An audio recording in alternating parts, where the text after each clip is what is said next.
Chapter 1, Lights Off. When you live in a small house owned by strict parents, hiding spots are limited. Don't touch this, don't touch that, watch out for this and watch out for that. My mom would explode at the sight of a pillow on the floor, and my dad, well, don't get me started. He hated messes more than my mom, which is why I was always careful in the house. I had lots of friends, but only one could come over, and her name was Abby. My mom and dad knew Abby was a clean freak, but they did not understand how reckless she could be when they weren't home, just like now. The wooden floor creaked beneath my bare feet.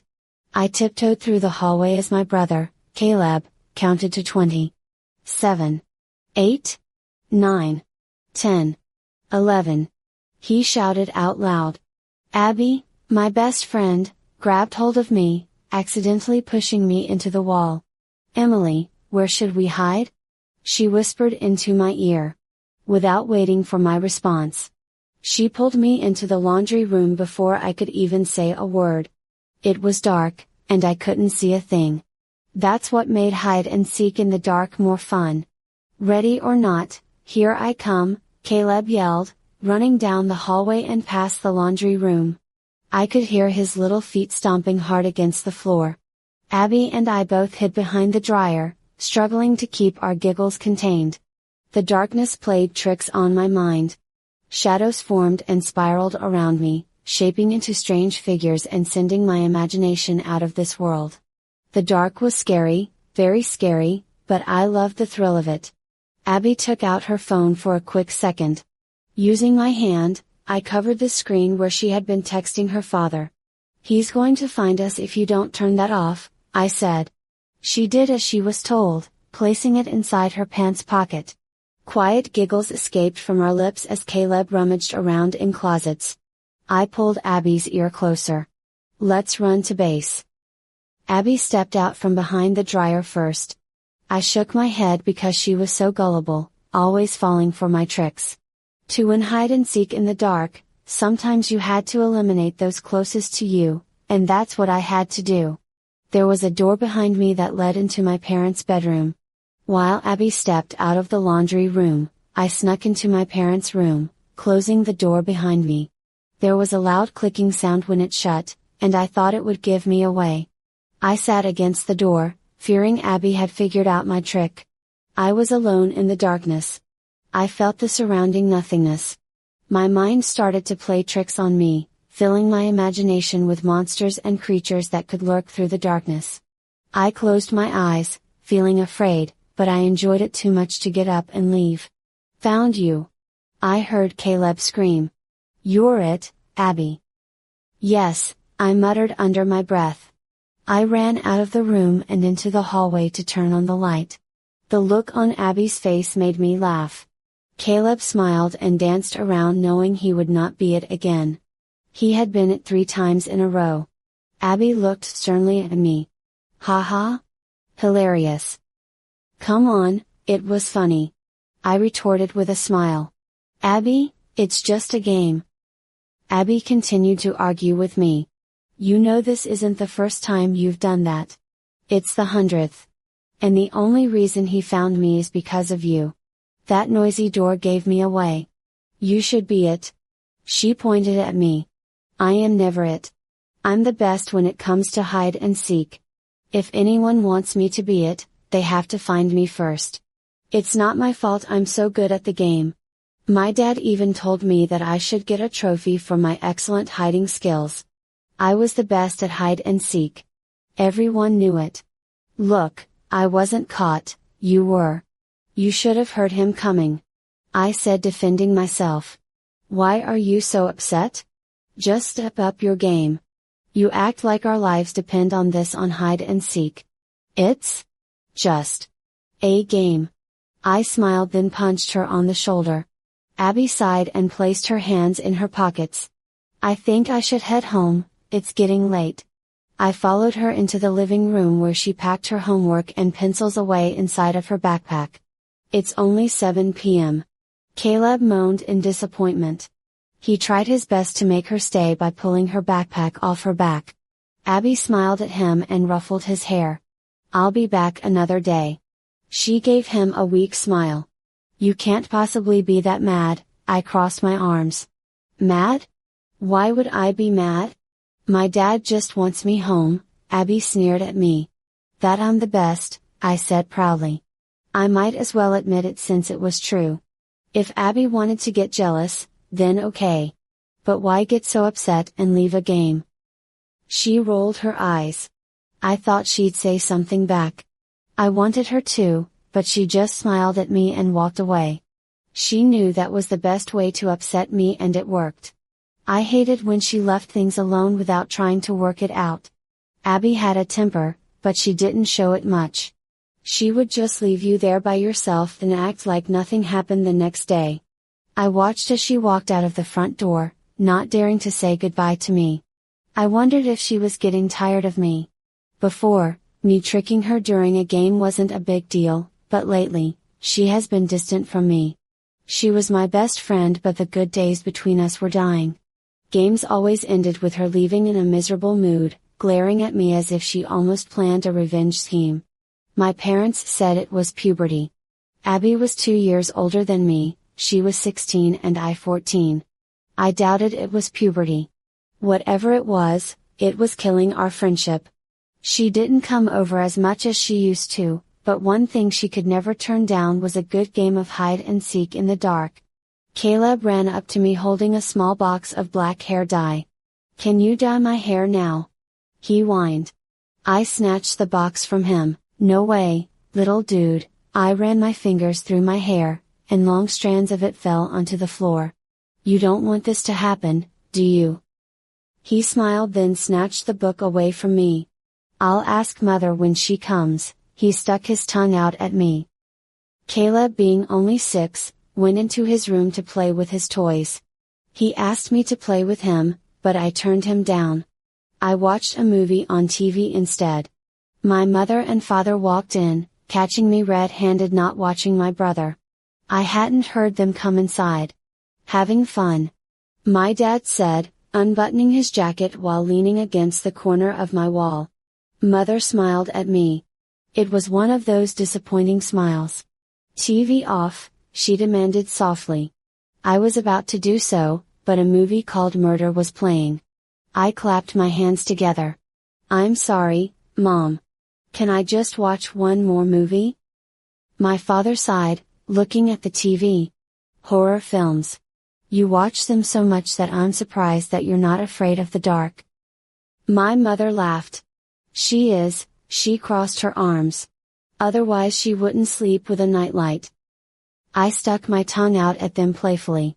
Dad stuck his tongue out. Good night, kiddo. See you tomorrow, he said. Mother blew me a kiss. Love you. See you in the morning, dear.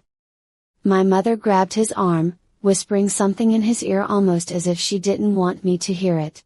Can you make sure the door is locked and the windows are closed? He looked at her strange, then nodded. After they had closed the door, I got comfortable with my blanket and watched Murder. It was one of my favorite movies. It was about these teenagers lost in the woods. They would get murdered if they broke any of the rules that had been given to them by the dwellers of the woods. I sat back and enjoyed the movie. I would often have dreams of hide and seek games with my friends, but I wished I had a chance to play in a haunted house, forest, or an abandoned place like in the film. There was something about the thrill of it that made me want to try. As long as my parents were around, I would never get a chance to play hide and seek in the dark anywhere outside of the house. The only way that would happen is if they were dead or if I moved. Follow me on TikTok for tips and prompts. TikTok, ms_horrendous. Chapter 2, The Harmons. Listen to the hide and seek audio, episode 1 in the link above. I woke up at around 1 a.m., startled by a noise I heard coming from outside my room. The TV was no longer on. I figured that my parents had turned it off after I'd fallen asleep. I started to get up, but my attention fell onto the lights outside. Flashing blue and red strobes engulfed every object in its wake. I got up to look out the window and saw 2 police cars pulling up in front of my house. Come out of the house, yelled a man from outside. We have the place surrounded. My eyes widened, and my heart raced. I was so unsure of what was going on and considered the possibility that I could have been dreaming. I continued looking out of the window, seeing more police cars surround the house. I stepped away from the window when I heard unfamiliar voices coming from outside of my door. The voices sounded muffled, but I could tell they were male. Footsteps were getting louder and closer towards my door. I worried about Caleb, fearing they would get him because his room was before mine. Scared, I did what I do best, I hid. It seemed unfair to save myself, but if you had ever been in a situation like me, you'd have hidden too. I wasn't ready to die. I wanted every chance to save my brother and get back to my mother and father. I flinched at the loud crackling sound of gunshots being fired from just outside of my door. 2 more powerful shots made my ear ring for a few seconds. Not wanting to hear any more shots, I rolled underneath my bed and pressed my hands against my ear, crying, wishing I could be curled up in my parents' arms. Caleb and I climbed into the back of a police car. The sun hadn't risen yet. Nurses and cops walked beside 2 bodies that were separately strapped onto rolling carts and encased inside a dark body bags. More policemen walked out of our house, followed by 2 strange men that were handcuffed. I got a good look at them, both were covered in blood. I was hoping to see my parents walk out. Instead, I saw 2 strangers. At that moment, my world fell apart. My parents never walked out of the house. I didn't realize it right away, but I was crying. It hit me all at once. I furiously began beating on the window, which caused Caleb to wake up with fright. Helpless screams for my parents flew from my mouth. I knew that they were dead now. Caleb was confused and worried. He kept squeezing my arm, calling my name, begging me to stop screaming. I didn't. One of the cops stepped inside of the car. In a stern, emotionless tone he told me to stop yelling and that everything would be okay. I calmed down for his sake as he started up the car and drove away from our home. Caleb grew impatient and pushed me for answers as to what was going on. I didn't answer him, though. I didn't have one that was good enough for him. The only thing that I could do was to wipe my tear-stained face and wait until we had arrived at our unknown destination. I was tired. I was cold. I was scared. I sat in a room with a woman and a cop who asked me millions of questions. First, they addressed me about the people who broke in last night. The police told me that I had slept through the whole thing. That 2 men broke in. My dad woke up thinking it was probably Caleb or me but was shot by the intruders. My mom called 911 but shot during the call. It was one of the most, strangest calls we'd have ever gotten, a cop had told me. She said that her kids were in danger and someone was after them. Protect them was the last thing she said. I didn't find anything strange about until the cop added on. She could have just told us someone was in the house, but now we have to investigate more. She could have known them. The cops didn't know the men's motives for entering the house, and that was something that angered me. The only thing they said was that they didn't know why or how they got there. We were just there, with guns. Then all of this happened. That's what the monsters said. After informing me of all of that and me crying for another 20 minutes, we talked about my other relatives, the ones that were still alive. The cops had to make a bunch of phone calls because guess what? We had no relatives to live with. My grandma and mother hated each other, so we had no contact with her, ever. She also lived in Alaska, so she wasn't really an option at the time. My uncles and aunts weren't stable enough for us to stay with them. I had fallen asleep at the desk. I was awakened by 2 police officers who I was told would be taking me to my new home. My new home, with new foster parents. Apparently, during the hours I was asleep, the cops were able to find someone for us to stay with. The people were on my parents' will. Well, their first will. The police said they had found it in an old suitcase. The new will was never finished, so the cops just went with the old will. Caleb and I would be staying with the Harmons, my mom and dad's old friends. They had gone to school with my parents, and we had visited them a few times. I knew their daughter, too. I forgot her name, but I remember that we were the same age. They used to come over to our house when I was young. Before Caleb was even born. After that, they never came over again.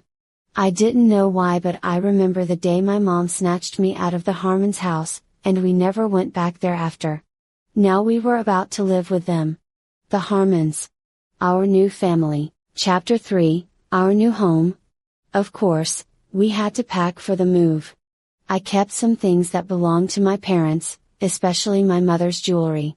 I gave Caleb some of Dad's model cars and a few of his shirts. I don't know who it was harder for, Caleb or me. Our parents had died, and we had a new family to live with. My mind couldn't process everything that was happening, but I was limited to other opinions. I couldn't bring my parents back no matter how bad I wanted to. I had to be strong for my brother and for me. Caleb refused to talk. He wouldn't say a word to me or anyone else. He hadn't finished crying about it either. Sometimes, he'd cry for 5 whole minutes, then stop and then cry again for another 20 minutes. I felt so sorry for him and myself, of course. Abby was sad about me moving away. Saying goodbye to her was so hard. I could barely speak to her, or anyone, that I said goodbye to. Abby didn't seem that sad about what had happened. She said sorry, and hugged me, then told me that everything would be okay. There were no tears. There was no sympathy. Living with people that I hadn't seen in ages was not a pleasant compromise for me. They weren't family. They were barely acquaintances. After I had said goodbye to my friends and neighbors, Caleb and I were on our way to our new home. After 2 hours of black tarred roads and 20 minutes of passing nothing but green lands and trees, the car finally turned into a long driveway that led toward a mansion. I couldn't believe my eyes. It was an actual mansion. It was huge, to say the least. A classic blood red and milk white mansion with gold and silver adornments. "What's that?" Caleb asked while looking out of the window. Hearing his voice again made me smile. I was about to tell him that it was a mansion, but that wasn't what he was looking at. Further away from the mansion, in a stalk of tall yellow grass, was another house. Boy, was it creeping me out. It seemed to be an abandoned house, gray in color. Well, maybe not entirely gray. I couldn't really tell for sure, it was at a pretty far distance. "It's just an old house," I stated reassuringly while placing my arm around him, but he quickly lifted my arm off of him and continued to stare out of the window. The car stopped in front of a middle-aged couple. I guess that they were them, our new foster parents. It killed me to say that. As Caleb and I stepped out, the woman ran over to hug us. "Emily. Caleb. You two have grown so much." Her voice, bubbly and high as she stretched her words with what seemed to be plastered on affection. She took one long look at us before wrapping her arms around our bodies in another embrace. Her husband, Mr. Harmon, gathered our belongings from the car and thanked the policeman. As he took off and the Harmons were awing and oohing over Caleb, I studied them. The woman had short, straight black hair that covered one of her eyes. A light pink bow rested delicately in the pitch black mass. It was cute. She had brown eyes, a small nose, and very thin lips. Her skin was pale, but not overwhelmingly so. She wore a sleeveless yellow dress and a pair of flip-flops. Mr. Harmon, on the other hand, was a man probably in his 30s or 40s, but it seemed as if he was just 25. He had brown, curly hair that reached the creases of his bright blue eyes. Faint freckles lined the bridge of his nose and scattered across his face. He had perfect cheekbones and a huge mouth with perfect teeth. He wore a pair of dark blue shorts and a gray sports shirt. Yet something was missing. "Oh yes, the daughter. Where's your daughter?" I asked. Suddenly their gazes were glued to me. They froze completely, and Mr. Harmon's smile slowly sculpted itself into a frown. He then smiled for a quick second before chuckling nervously. "She won't be here." I waited for more of a coherent answer, but that was all I got. "Oh," I merely stated. Mrs. Harmon grabbed the suitcases, followed by Mr. Harmon, and then led us inside. Mr. Harmon asked Caleb if he liked scooters. My brother answered enthusiastically, and the objects which instantly caught our attention were two brand new scooters stood in front of us. The scooters were beautiful, but honestly, they could never compare to the immaculate mansion that surrounded us. Even Caleb gasped. The inside was so enormous and fancy. Your rooms aren't quite done yet, but please feel free to ride around. There's so much to explore. Mr. Harmon happily said. Unless you're tired, then you can sleep in our bed. Caleb ran over to the silver scooter. I saw him smiling, and it made me grin like a buffoon. I looked over my shoulder to see the Harmons whispering to each other, nodding in agreement. Once they noticed that I was looking at them, Mrs. Harmon cleared her throat and walked over to me. She rested her hand on my shoulder. Although, we ask that you, please follow one rule. She pointed upwards. See the fourth floor? Which is also the last floor of this house? Both Caleb and I nodded warily. Mr. Harmon's lifework is up there, so no one is allowed on the fourth floor. There's also expensive artwork up there, and if anything gets ruined, well, that's a lot of money lost. Sure enough, sculptures decorating the hall and paintings hung along the walls. There were all kinds of amazing art pieces that added to the excellent feel of the mansion. Caleb and I promised to never go up there. Well, good, Mr. Harmon said. You two get some rest or go and play whilst we get your rooms together. Some workers will be here later to paint and do some redecorating in your room, Caleb, since it's filled with girls' stuff. Mr. Harmon cleared his throat again, suddenly very cautious of his next words. Some of my wife's stuff. Before I could say anything, Caleb began to ride around the house. I called after him, telling him to wait for me, but he was already gone. I wanted to explore the new house with him, but I wasn't ready to leave him alone. Not again. I thanked the Harmons, hopped onto the motorized scooter and followed Caleb around our new house. Chapter 4, Rose. I'd seen over 10 rooms in this house by now. My favorite had to be the library. There was a fireplace far away from the books, and in front of it was a soft carpet with small chairs for reclining on, sort of like a beanbag chair, but square and without the beans inside. Mr. Harmon had numerous books on animal taxidermy. There were no stuffed animals anywhere in the house, so I wasn't quite sure why he had it. Maybe he enjoyed the concept of it. Being in a mansion and all, there wasn't too much for Caleb to get into. Mr. Harmon told us once Caleb's room was done, he'd never want to leave it. After Caleb and I had finished exploring the house, we got off of our scooters and went into the garden behind the mansion. The garden was huge and consisted of flowers and plants. There were even a few mini waterfalls. Of course, Caleb wanted to play around them, but I told him no out of fear that Mrs. Harmon would get upset. I wouldn't want us to get off to a bad start. Caleb saw a couple of birds inside a large oval-shaped cage. He skipped ahead of me toward them. I began to run after him but stopped short. Caleb stopped too when he saw her. A few feet away from us stood a tall fountain, and in front of it, watering plants, was a woman that wasn't Mrs. Harmon. She saw us but didn't say anything. She just continued to water the plants in silence. Who is she? Caleb asked. Probably the maid? I said. Caleb shrugged. Mr. Harmon didn't mention a maid, he whispered. Trying to make a good impression, I decided to greet her. Caleb and I walked over to her. She stopped watering the plants and looked up at us. I couldn't tell if she was a maid or what. She wore a long white dress with a pair of white pants. Her hair, which was light brown in color, was a bit messy. She didn't smile at us, either. Good evening, she said in a sharp monotone voice. Who are you two? I'm Emily, and this is my brother Caleb, I said. The Harmon family adopted us. The woman smiled. This wasn't a natural smile. She smiled off into the distance, like us being here was the best thing ever, and she was going to be the happiest human being on the planet.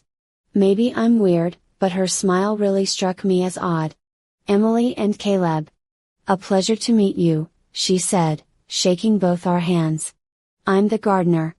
I come to water the plants. It's my job here. I like to keep the place alive, you know. She began to smell the air. Alive, she repeated while holding her hands together near her chest. Her attention was focused on the bird that flew past us. She sniffed the air, then gazed at Caleb and me. She seemed even odder to me than before. Caleb scratched at his hair. "What's your name?" he asked shyly. "My name is Rosemary. Call me Rose," she said. "That's a lovely name," I said. Rose nodded and smiled. "Well, my time is up for today. The sun is setting, and I expected her to finish her sentence, but she didn't. She waved goodbye to us, then started walking forward, away from us and away from the mansion until we could no longer see her. If she was the maid, shouldn't she have had some kind of transportation? Where was she going? All I saw was fields and fields of grass. The only house nearby was the gray abandoned looking one, and I wasn't sure that's where she wanted to go. I could have been wrong. We were allowed to see our rooms after supper. That's what Mr. Harmon told us. We were all now sitting down, waiting for the food to be served. Caleb was too small for the chairs, which were for people my size or taller if you wanted to actually reach the table. This dinner table was twice the size of our old table. It was huge. There were 4 chairs on each of the table sides, and at the end of the table were Mr. and Mrs. Harmon's seat. Caleb was told to eat on the couch by the TV in the living room, a privilege we had never gotten back at home. I sat at the table with the Harmons. We were quiet, and it felt a bit awkward until the food was ready. The food was great. I couldn't believe Mrs. Harmon cooked this wonderful meal all by herself. I thanked her for the food. "You're welcome," she said. "So, tell us about yourself, Emily." Before I was about to speak, a moth flew out of nowhere and frantically fluttered around my head. It then went over near Mr. Harmon. He stood up slowly with his hands in the air and as slowly as he could, closed the moth in between his hands without killing it. "Are you going to kill it or add it to the collection?" Mrs. Harmon then took a sip of her drink. "Excuse me," Mr. Harmon was about to leave the table. "This is exactly what I needed." I looked at Mrs. Harmon. "He collects moths?" "No," she said while wiping her mouth. "He uses them for his art projects." I was about to say something, but this time I was interrupted by Caleb. "I don't like moths," he said. "Then we will make sure no moths get in here again just for you," she playfully poked his nose. Mr. Harmon got back and sat at the table. "So, as we were saying," he smiled at me. "Tell us about yourself." I didn't go into too much detail about myself. I just talked about my love for sports, video games, shopping, going out with friends, and hide and seek. When I said hide and seek, they looked at me like, "Isn't she a little too old to play hide and seek?" That's what most adults think of a 14-year-old. I told them that I don't like just regular hide and seek. I prefer to play hide and seek in the dark. They seemed intrigued by this statement. Mrs. Harmon cleared her throat and linked her hands together. "Well, I can assure you that there will be no hide and seek in this house. The house is far too big for that, and someone could get hurt or lost. My art could get destroyed. I wouldn't want any accidents," he said. To be honest, that excuse made me mad. It upset me to know that I couldn't play my favorite game in my new house, with my new foster parents. It was silly to ban hide and seek. It's not dangerous. I controlled my anger and nodded my head. There was no one to play hide and seek with anyway, so I just accepted this. I guess I would just have to find something else to do. One in my room, I started to cry. I wished my parents were still alive. I didn't want to be here. I wanted to be at home where I could play hide and seek with Abby. Chapter 5, Sure. After excusing myself from the table, I went into the living room with Caleb, and we watched TV until we were called up to the second floor. Once upstairs, Mr. Harmon took Caleb by the hand and told him to look at his new room. Mrs. Harmon and I followed them inside. Caleb and I gasped at the same time as we looked around his new room, his aquarium and dinosaur-themed room. He had his own bed, twice the size of his old bed. It consisted of dinosaur sheets, neatly folded blankets, and T-Rex-shaped pillows. The walls were blue, green and painted with all sorts of wild forest colors. To the side of his bed stood an enormous red lava lamp that nearly touched the ceiling. Around his room were all kinds of planes, race cars, and toys. There were even model cars like the ones Dad used to have. Caleb was smiling from ear to ear. I knew that he was still sad about losing Mom and Dad, but right now, he was happy, and it made me glad to see that. Mrs. Harmon called me over. She said we would take a look at my room now. The room was painted light pink with purple polka dots in all sizes all over the wall. My bed had pastel blankets and pillows. There were a few things strewn around such as electric cars and planes, stuff I actually liked. I don't know how the Harmons knew that I wanted that kind of stuff, but I'd always preferred it over toys. There was a huge makeup kit on the desk and a few notebooks for writing. There were also paint supplies. Like Caleb, I got a lava lamp, except mine was orange. "We hope you like it, dear," Mrs. Harmon smiled. I turned to her, noticing her arms were out for a hug. I nearly started crying. She hugged me. However, it wasn't like Mother's hugs. "If you ever need anything, just ask me. I'm here," she said while stroking my hair. Caleb and Mr. Harmon stepped inside of my room, and we thanked the Harmons for everything. They suggested that we get ready for bed because it was late and that we would have all the time in the world to play and enjoy our new rooms tomorrow. The nights were the hardest for me. Getting over my parents was not easy. I started to cry. My crying paused for a second when my door opened, and I saw a short silhouette standing in my doorway. "Caleb?" I asked concernedly while getting up. "I'm scared," he said monotonously, not coming into the room. "Can you come sleep with me?" Before I could answer, Caleb walked away into the darkness. I went after him. I looked to the left and saw his silhouette walking in the wrong direction and toward the stairs. Of course, I rushed over to stop him. I didn't want him to fall and break his neck. It was dark after all. By now I figured that Caleb was sleepwalking. His room was in the other direction. I struggled to catch up with him in the darkness, and finding a light switch would take forever. I finally got by the stairs where Caleb was waiting. It was still hard to see him, but I managed to take his hand and carefully lead him toward his room, quietly. "Your hands are so cold," I said to him concernedly. He didn't answer me. "Caleb? Are you awake?"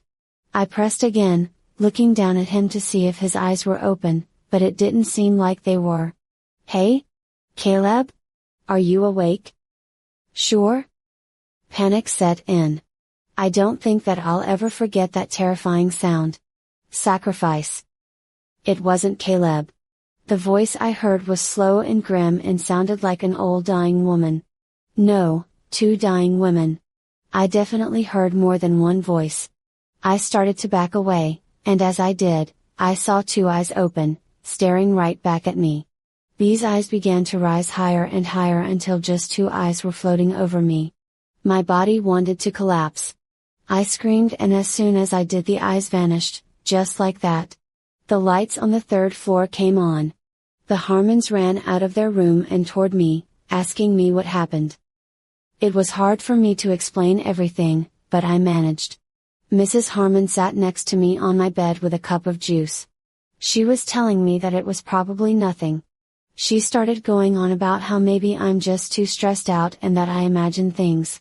She offered to sleep with me, but that made me feel a bit awkward, so I declined. She went back to bed. I tried to go back to sleep, but it just wasn't happening. I didn't exactly want to stay awake either. This was going to be a long night. Check out Cosmic Cookie DD and her book, Battle of the Killers, Chapter 6, Nightmare. The last 4 days had been entirely normal. I learned to get more comfortable in our new house. I also noticed that the Harmons weren't around all that often. Mr. Harmon stayed in his room or in his workplace, while Mrs. Harmon spent most of her time in the garden or in her room cracking up at some talk shows. I've been starting to feel lonely lately. I mean, can you blame me? I wasn't in school yet, no one lived close to the Harmons, and I had no one to do anything with. I couldn't even play hide and seek. Even Caleb avoided me and I didn't know why. He spent most of his time playing with his toys or his scooter, which he found out was electric. Whenever he saw Mr. Harmon, he'd get excited and would follow him around. Mr. Harmon seemed to like that because he would take Caleb's hand and they would walk around and talk. Bored out of my mind, I decided to go to the garden. Mrs. Harmon was there watering the plants. She looked exhausted. I went over to her and asked her if she needed help. "Why, thank you," she said, standing up and wiping her forehead. "This is the last one. Boy, even though I love flowers, I sometimes regret buying and growing so many." I smiled. "Yeah, it looks pretty tiring." She set the flower sprinkler on the ground and wiped the dirt off of her hands using a rag that she carried on her shoulder. "I wish Mr. Harmon would let us hire someone to do this, but he's so worried about people stealing from him." "We've had some occasions like that," she said. "Okay." In my mind I was thinking, they have someone, right? I needed to ask because I already met their gardener, Rose. She was here, watering the plants and talking to me. Even Caleb saw her. "I thought you had a gardener," I said, realizing my voice shook as I spoke. "I mean, Caleb and I met her. She was out here watering the plants like you do. She said her name was Rosemary." Mrs. Harmon looked at me like she was unsure if she should believe me or not. She opened her mouth to speak then closed it and nodded. "Rosemary, huh? She was our old gardener. She's been doing that for some time.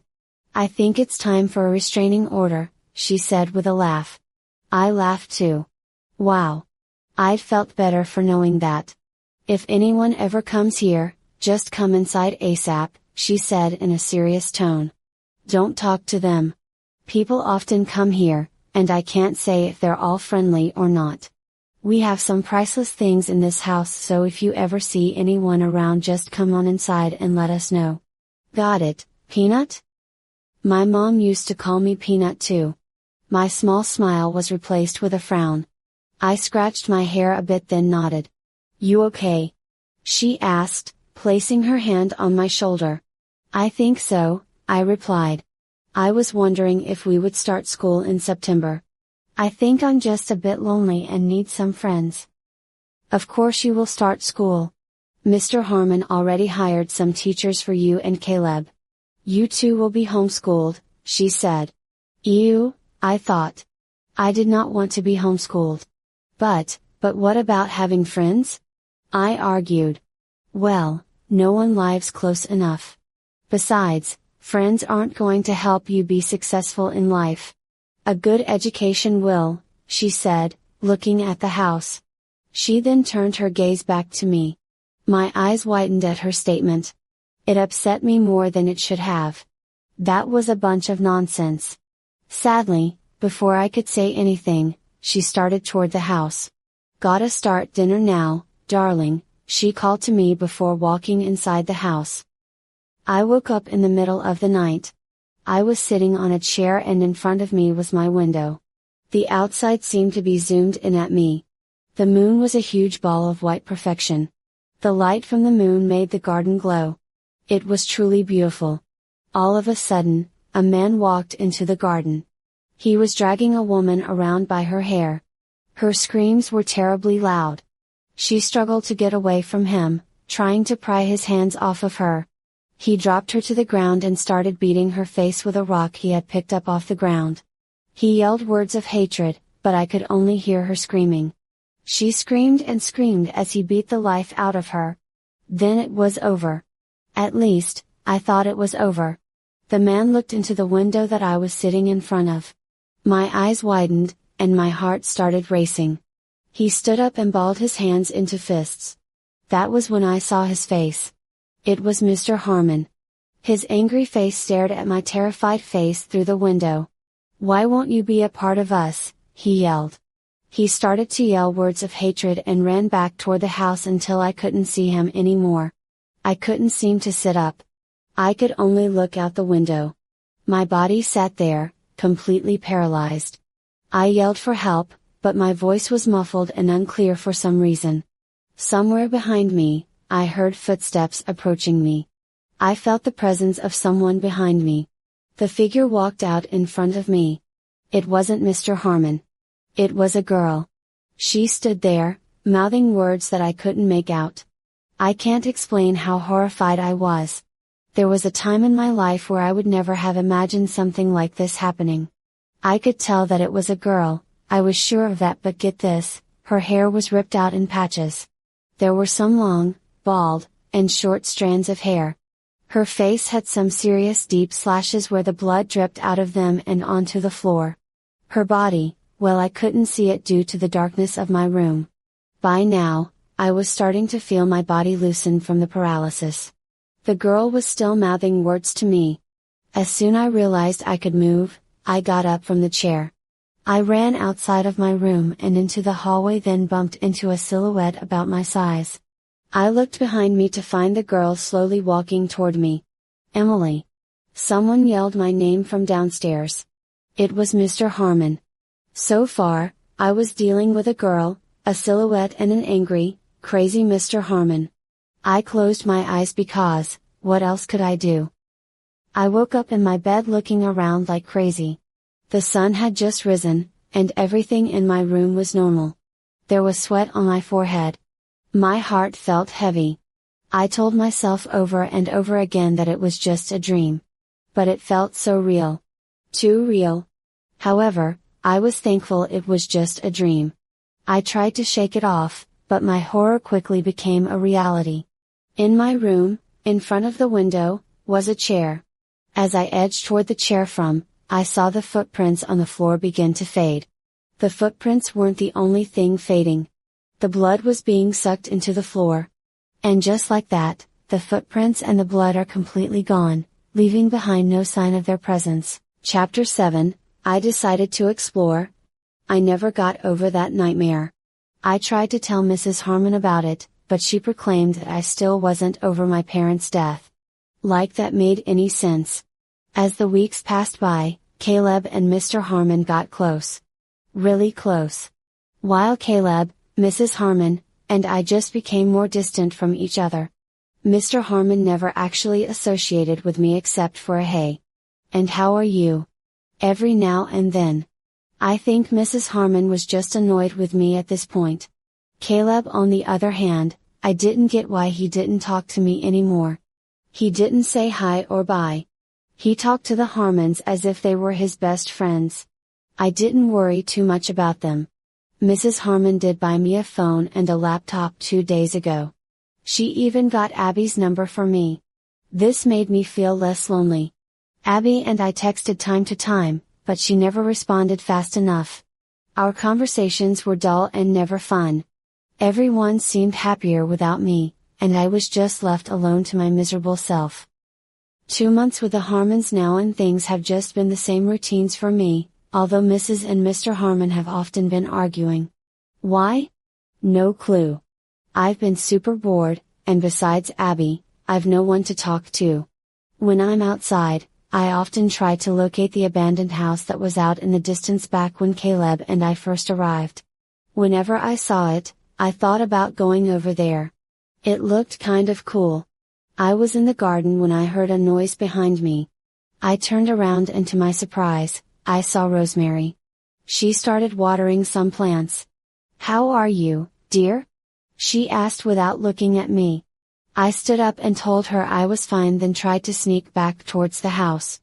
I was going to tell Mrs. Harmon she was here, but I changed my mind. I wanted to ask her some things. I walked back toward her. "Can I ask you something?" I asked. She watered more plants and said sure. "Do you know why that house down there is abandoned?" I asked. "I'm surprised they didn't tell you," she said. "That's Mr. Harmon's first house. He lived there since he was a kid." "Really?" I said, "It looks awful now." "Well, there was an accident. His parents died there. They were murdered, to be exact," she said, paying attention to me now. "How?" I asked. "I don't know. No one really knows how," she said. But Mr. Harmon wasn't killed. There was a moment of silence between us. When you worked here, did anything ever strike you as odd? I asked her. Worked, huh? She asked with a chuckle. I guess they told you they fired me. I scratched the back of my head while giving her a fake smile. Yeah. Yes, he did, she said. Oh, I said. Things aren't always what they seem around here, Emily. She faced me. I hope you're smart enough to see the good from the bad and the good from the evil. Her statement shocked me and, to be honest, frightened me as well. What do you mean? Should I be worried? I asked. Mr. Harmon walked outside. I began walking away from Rosemary before I got into trouble for talking to her. She didn't reply to my question. She only glared at me. You don't have much time, she said, getting up and walking away. Get away. Far away and never look back. I stood there, looking at her as she left. Even though Mr. Harmon was looking in my direction, he didn't say anything. It was like he didn't even see Rose walking away. He stopped walking, stared at me with his hands on his hips, then walked back inside. I stayed outside in the garden for the longest time. I just couldn't quite get over what Rose had said. What did she mean? Not much time for what? Being here was starting to creep me out. I didn't want to be here anymore. I wanted the cop car to just pick us up and tell us that our grandmother wanted us. But I knew that wouldn't happen. Being in the garden was making me feel uneasy. That was when I decided to explore, but not around here, around Mr. Harmon's old house. I was pretty sure he wouldn't care. No one lived around them, so I had nothing to worry about. Little did I know, I was walking right into trouble. Trouble way beyond my imagination. Chapter 8, Violet. It was a 15-minute walk to the old abandoned house. Once there, I studied it. An old house, gray in color. Most of the paint had shed off of it, exposing nothing but brick. The windows were cracked while some were completely broken. The place, even though exhausted and worn out, somehow looked alive. With a little effort, anyone could live here again. It wasn't falling apart, it just needed some care. I found you. My heart bolted out of my chest when I heard someone from inside of the house yelling. I then heard laughter as someone yelled out, I found you. Once again. I couldn't believe it. There were people inside playing hide and seek. Well, I was guessing they were playing that. A smile grew on my face. I continued to listen to them play their game. I waited for over 10 minutes, just listening. Just then, 2 laughing boys and 1 girl came into view but stopped when they saw me. A small little covered in dirt ran back into the house. Violet. Someone's here, he yelled. While the rest of them looked young, another girl around my age came out of the house. She looked at me like she had seen a ghost. I waved my hand. It's okay. I'm cool. Just came to check out the place because I was bored. What's your name? The so-called Violet asked. Her face was extremely pale. There was no expression on her face at all. Her hair was a fading brown, stopping at her shoulders. Emily, I said as I continued to study her. She wore a sweater and sweatpants, which struck me as odd, due to the warm weather of summer. Come join us, Violet said while smiling. The other kids laughed and welcomed me as I walked up the rickety stairs. They started to introduce themselves to me. While I continued to look at her, a boy jumped out in front of me, ultimately blocking my view of Violet. He held his hand out to me. I'm Tate. I'm 10 years old. How old are you? He asked. Hello, Tate. And I'm 14, I said, shaking his hand. The other girl walked up to me. She was super bubbly. Huh? I'm Caroline, and I be 11 years young, she exclaimed in a voice that made her sound like the cowgirl, Jessie, off of the movie Toy Story 2. And this be my brother, Jasper. She grabbed the other boy, who looked extremely shy. Jasper's hands were in his pockets, and his hair kind of hid his eyes from plain sight. He didn't say anything. Caroline punched his shoulder. He's just a bit shy, but he's the coolest guy you've ever met. How old is he?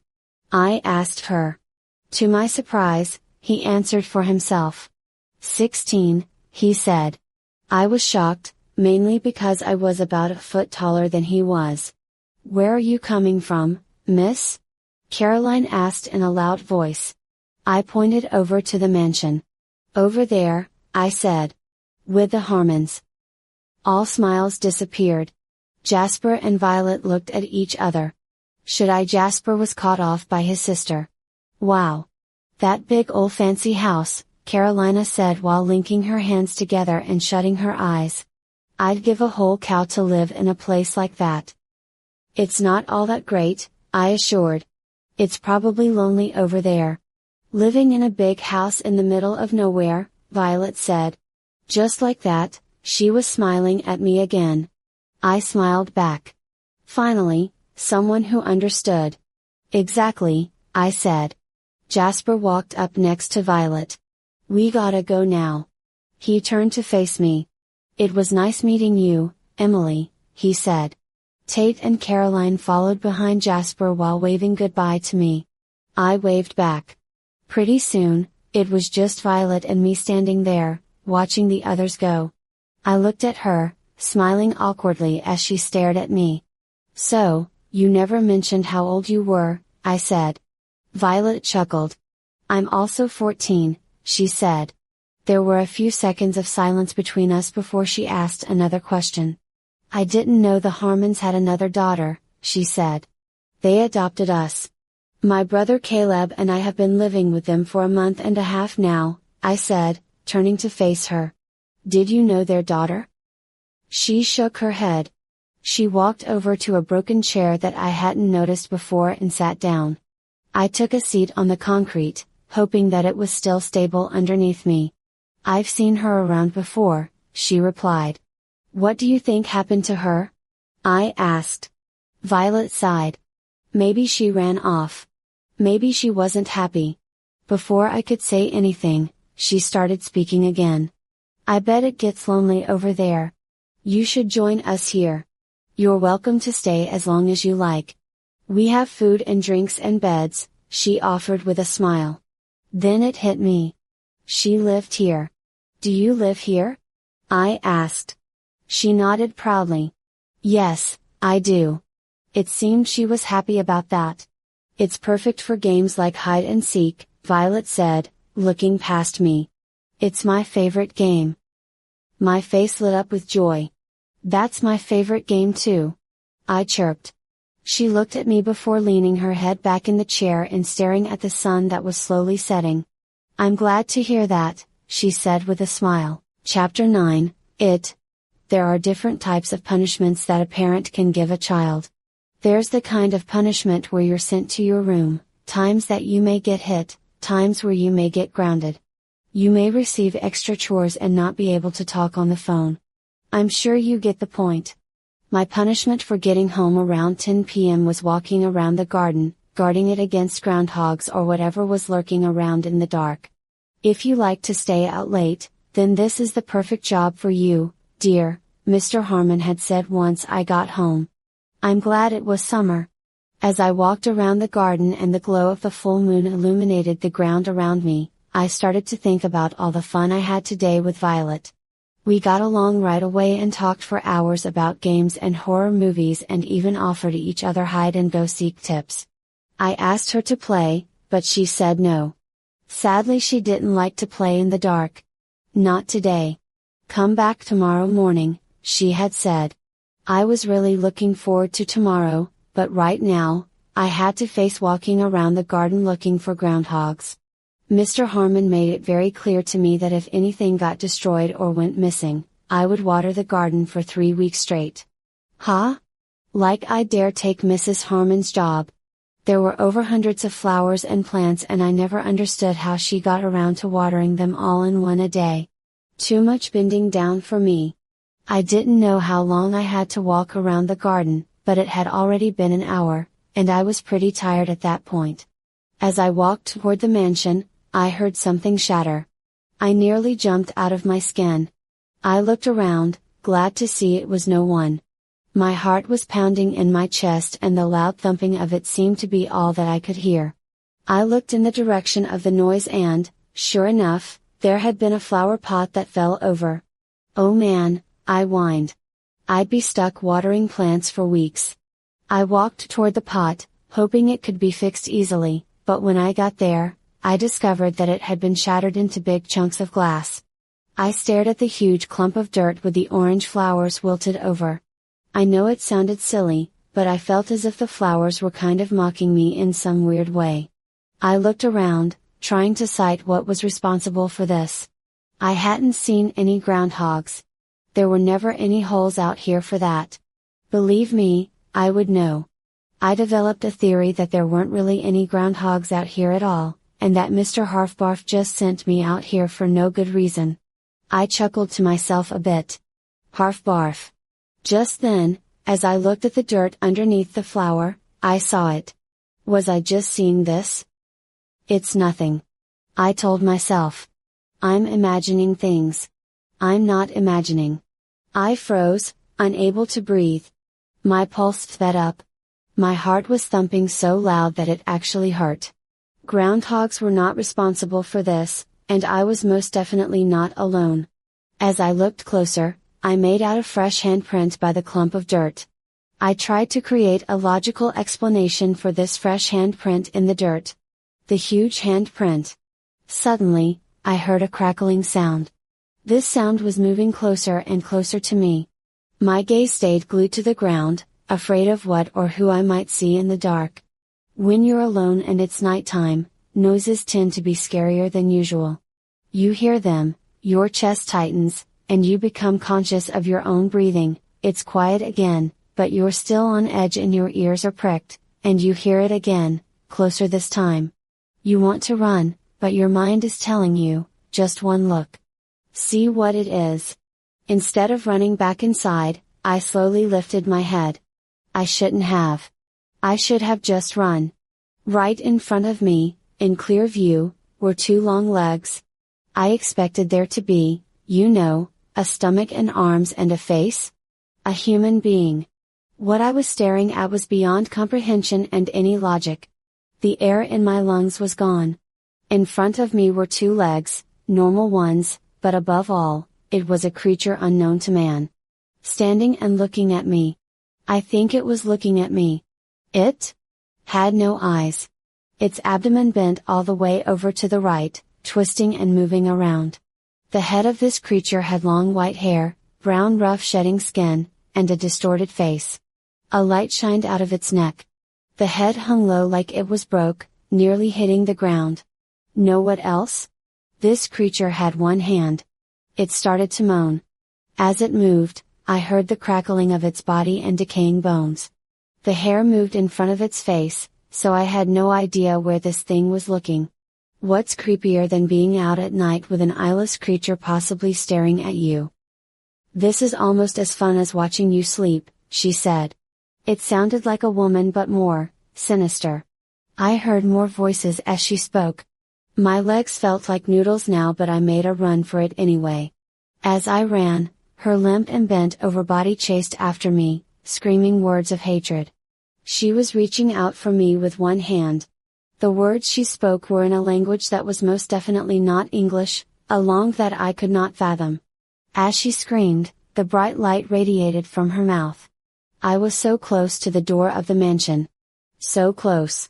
But I was tripped by something. Or someone, I should say.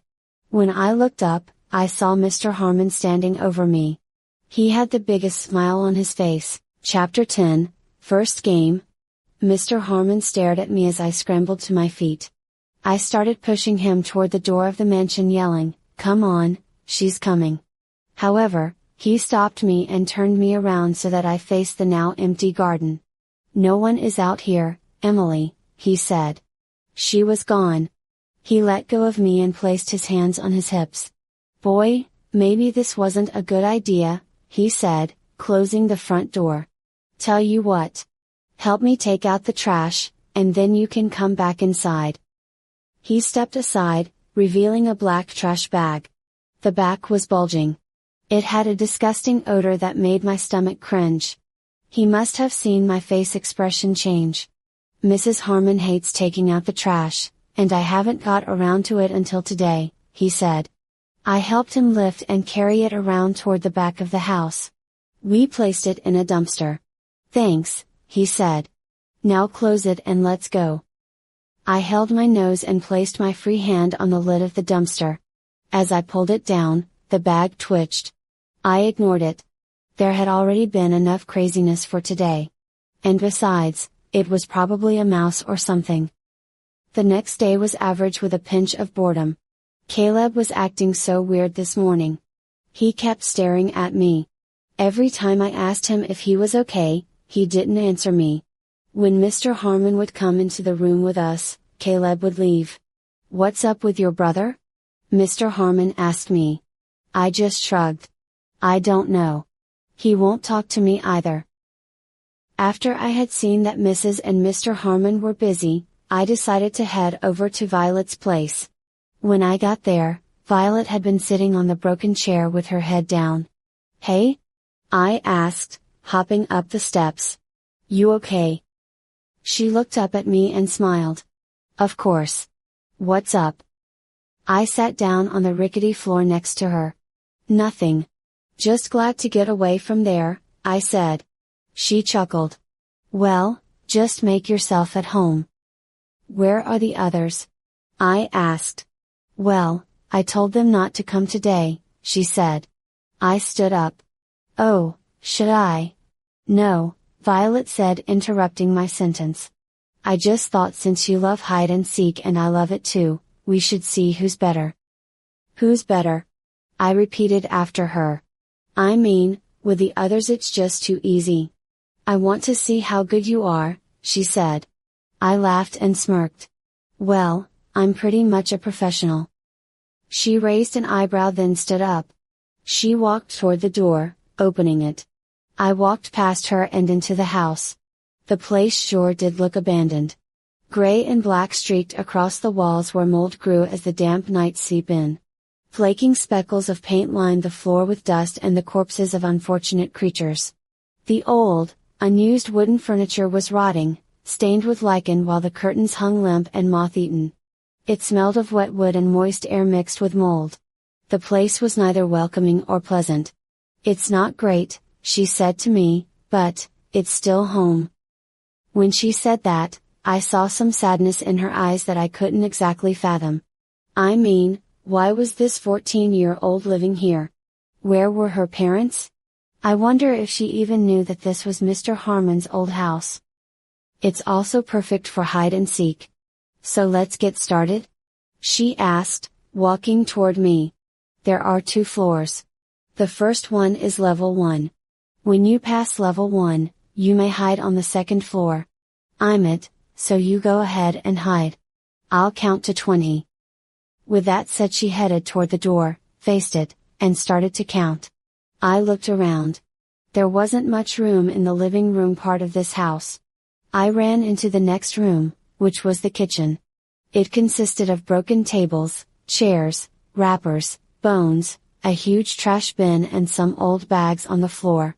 She was at 10, so I grabbed the bags and placed them over my head and quietly stepped inside of the huge trash bin. I adjusted myself until I was comfortable. "Ready or not?" "Here I come," she yelled. I sat in silence, completely motionless. I could hear my heart beating. I heard Violet running around and rummaging through things. "Oh, you're good," she yelled out. "And fast." I laughed. My smile quickly faded when I felt something on my back. Something was inside the trash can with me. It felt like 5 fingers sliding down my spine. I jumped out of the trash, tumbling down with it. Violet walked into the room. "Aha!" she exclaimed. I looked at me, but nothing was there. Violet helped me to my feet. "Something was touching me," I yelled, looking at her, my eyes bulging and my heart racing. "It was probably a bug or something. There are plenty of creatures around here," she said. Violet then smiled and tapped me on the shoulder. "It's your turn to count." As I walked back inside of the living room and toward the door, she called after me. "Good luck," she said. I barely counted to 5 before I heard her footsteps stop. Once I got to 20, I searched for her. She wasn't in the living room or the kitchen. I walked back into the living room and into another room. I didn't know what kind of room it was, but it had a lot of chairs and curtains inside. Much like the rest of the place, it was all worn out. I walked over to the chairs and saw a blanket in the shape of a person sitting. I tissed and shook my head. "I thought you would be way better than this, Violet," I said while laughing. I reached for the blanket and pulled it off. I nearly let out a scream. Underneath the blanket was nothing. Chapter 11, Some Professional. I took a closer look at the chair. With all the creepiness going on, I couldn't help but believe in the supernatural. Something I've never believed in before. Could a ghost have been sitting here? I started to shiver. I shook my head at the thought. Maybe Violet set it up to look that way. Yeah, I'll go with that. As soon as I decided to start looking for Violet again, about 6 feet away from me, I saw a man standing against the wall. My eyes widened. It was an old man with gray hair and a gray beard. His clothes were all stitched up. His fingernails had been peeled off and were bleeding. His head faced the floor and blood leaked from a part of his face that I couldn't see. "Gotcha," Violet said, grabbing me from behind. "You couldn't have found me faster." I pushed Violet away from me, thinking it was something or someone else. I quickly looked away from her and back at the man. He was now gone. I turned to Violet, who was now on the floor, staring at me cruelly. "I thought you were underneath the blanket," I stuttered. She glared at me. "I saw a man. He was bleeding," I said louder, wishing she'd talk and not get mad. She stood up and looked at me, wiping her pants. I looked at her for the longest time. "Do you think they exist? You know, like ghosts?" "Of course they do," she said. I didn't think she'd agree with me. I thought she would say something like, "Of course not." But that didn't happen. "Don't you believe, Emily?" Violet asked, walking towards me. I almost stumbled back. "I don't know. I've seen so many weird things lately." She stared at me. Her mouth was opening and closing like she wanted to tell me something. "Violet?" I asked. Before she could answer, there was a knock at the door. "Violette. It's me. Open the door," Caroline yelled. Violet went to answer the door and, sure enough, Caroline, and Jasper was standing there. "No, Tate. Emily." "Hey?" Caroline greeted, running toward me. "You're paler than a newborn baby. Are you okay?" I looked at her and smiled. Violet stepped in front of me. She saw a ghost. "Oh," Caroline said, just like that. She nodded and looked at Jasper. It was odd. A girl her age should either be, 1, extremely scared, or 2, really freaked out. But she wasn't at all. "Well, that's unfortunate," Caroline exclaimed, shrugging her shoulders. "Can we play hide and seek? We almost got caught steal." Jasper placed his hand over Caroline's mouth. "Shut up," Jasper said, looking at Violet. "We were just really bored." Violet nodded. "Sure? Shall we continue our game?" "What about the ghost?" I asked, not sure if I still wanted to play in this house. I know what I had seen today. I know what I saw in the garden. Things just weren't adding up. "Emily," Violet said, walking towards me. "They say ghosts won't hurt you if you're not a threat to them. You have to, ignore them. If they really are real." "Yeah, that sounds super easy," I said sarcastically. "You don't understand. Since I got here, I've seen things. Strange things, beyond comprehension." Jasper was staring at me, hard. So was Caroline. "Were you hurt?" Violet asked. "No," I admitted. She smiled. "Then let's play. Jasper, is it? The first floor only, just until Emily is not found." For some reason, That last statement sent shivers down my back. I ignored it quickly.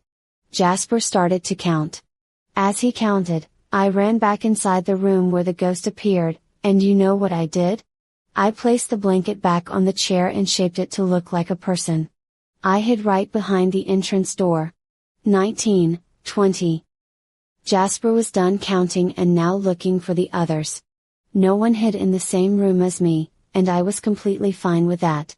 I heard footsteps coming my way.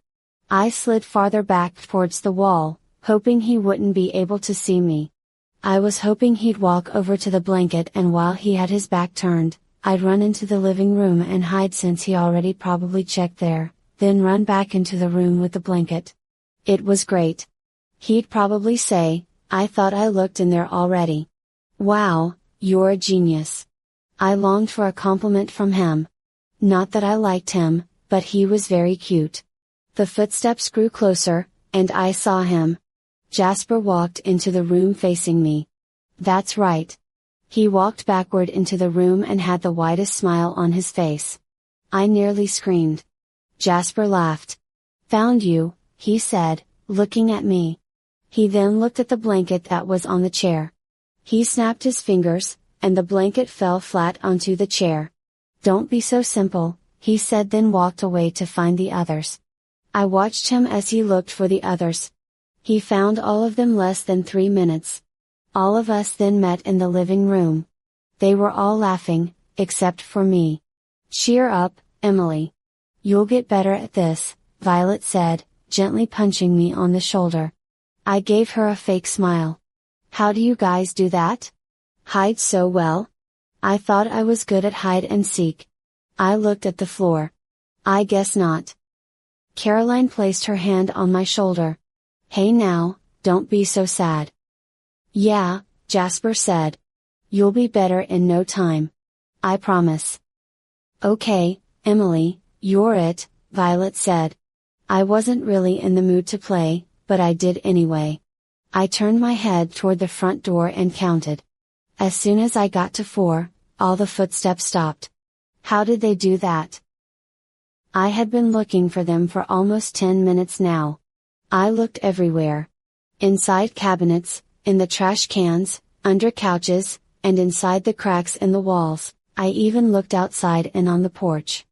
I walked back into the living room, cupped my hands around my mouth, and then yelled, "I give up." The laughter behind me scared the life out of me. My eyes were wide as all 3 of them, Caroline, Violet, and Jasper, stood there laughing. "But, how?" I asked. They continued to laugh. "Some professional," Violet laughed.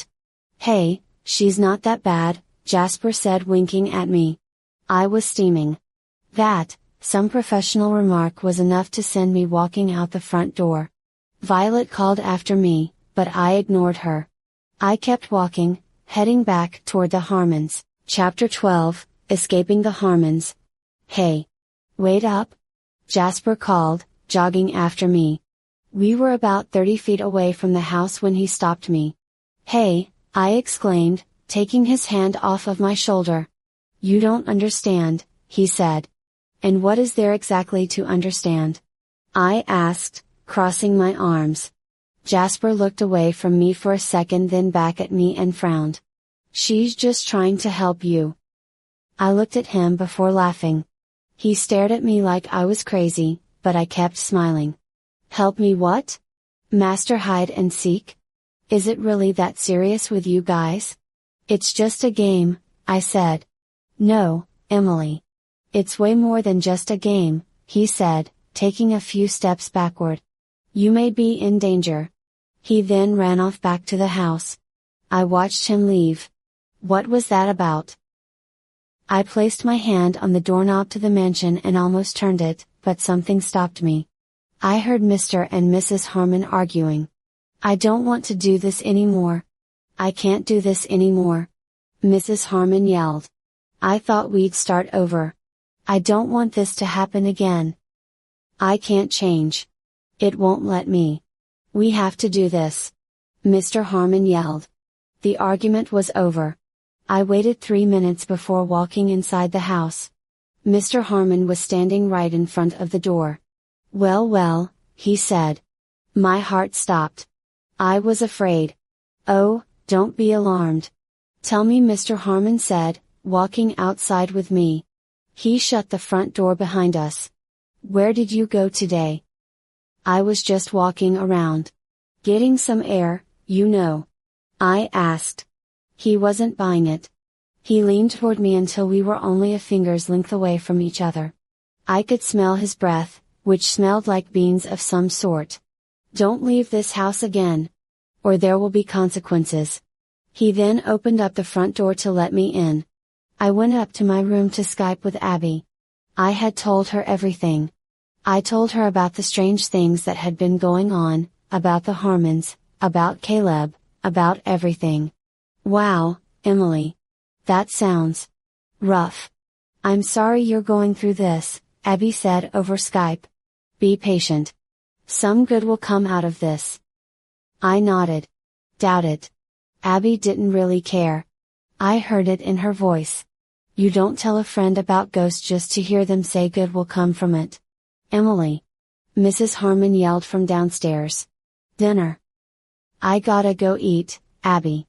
Talk to you later." Abby sighed. "All right. Later. Be careful." She smiled. I ended the call, closed my laptop and headed downstairs for dinner. Mrs. Harmon was holding some notebook and smiling at me. "Hey? I thought dinner's at 7? It's 6:28, I said. She smiled at me, her eyes were wide as she held the notebook. "Oh? Well, I thought I'd cook dinner early," she said, opening the first page of the notebook. There were huge letters on it. "Run now. And never come back." She then closed the notebook when Mr. Harmon walked down the stairs.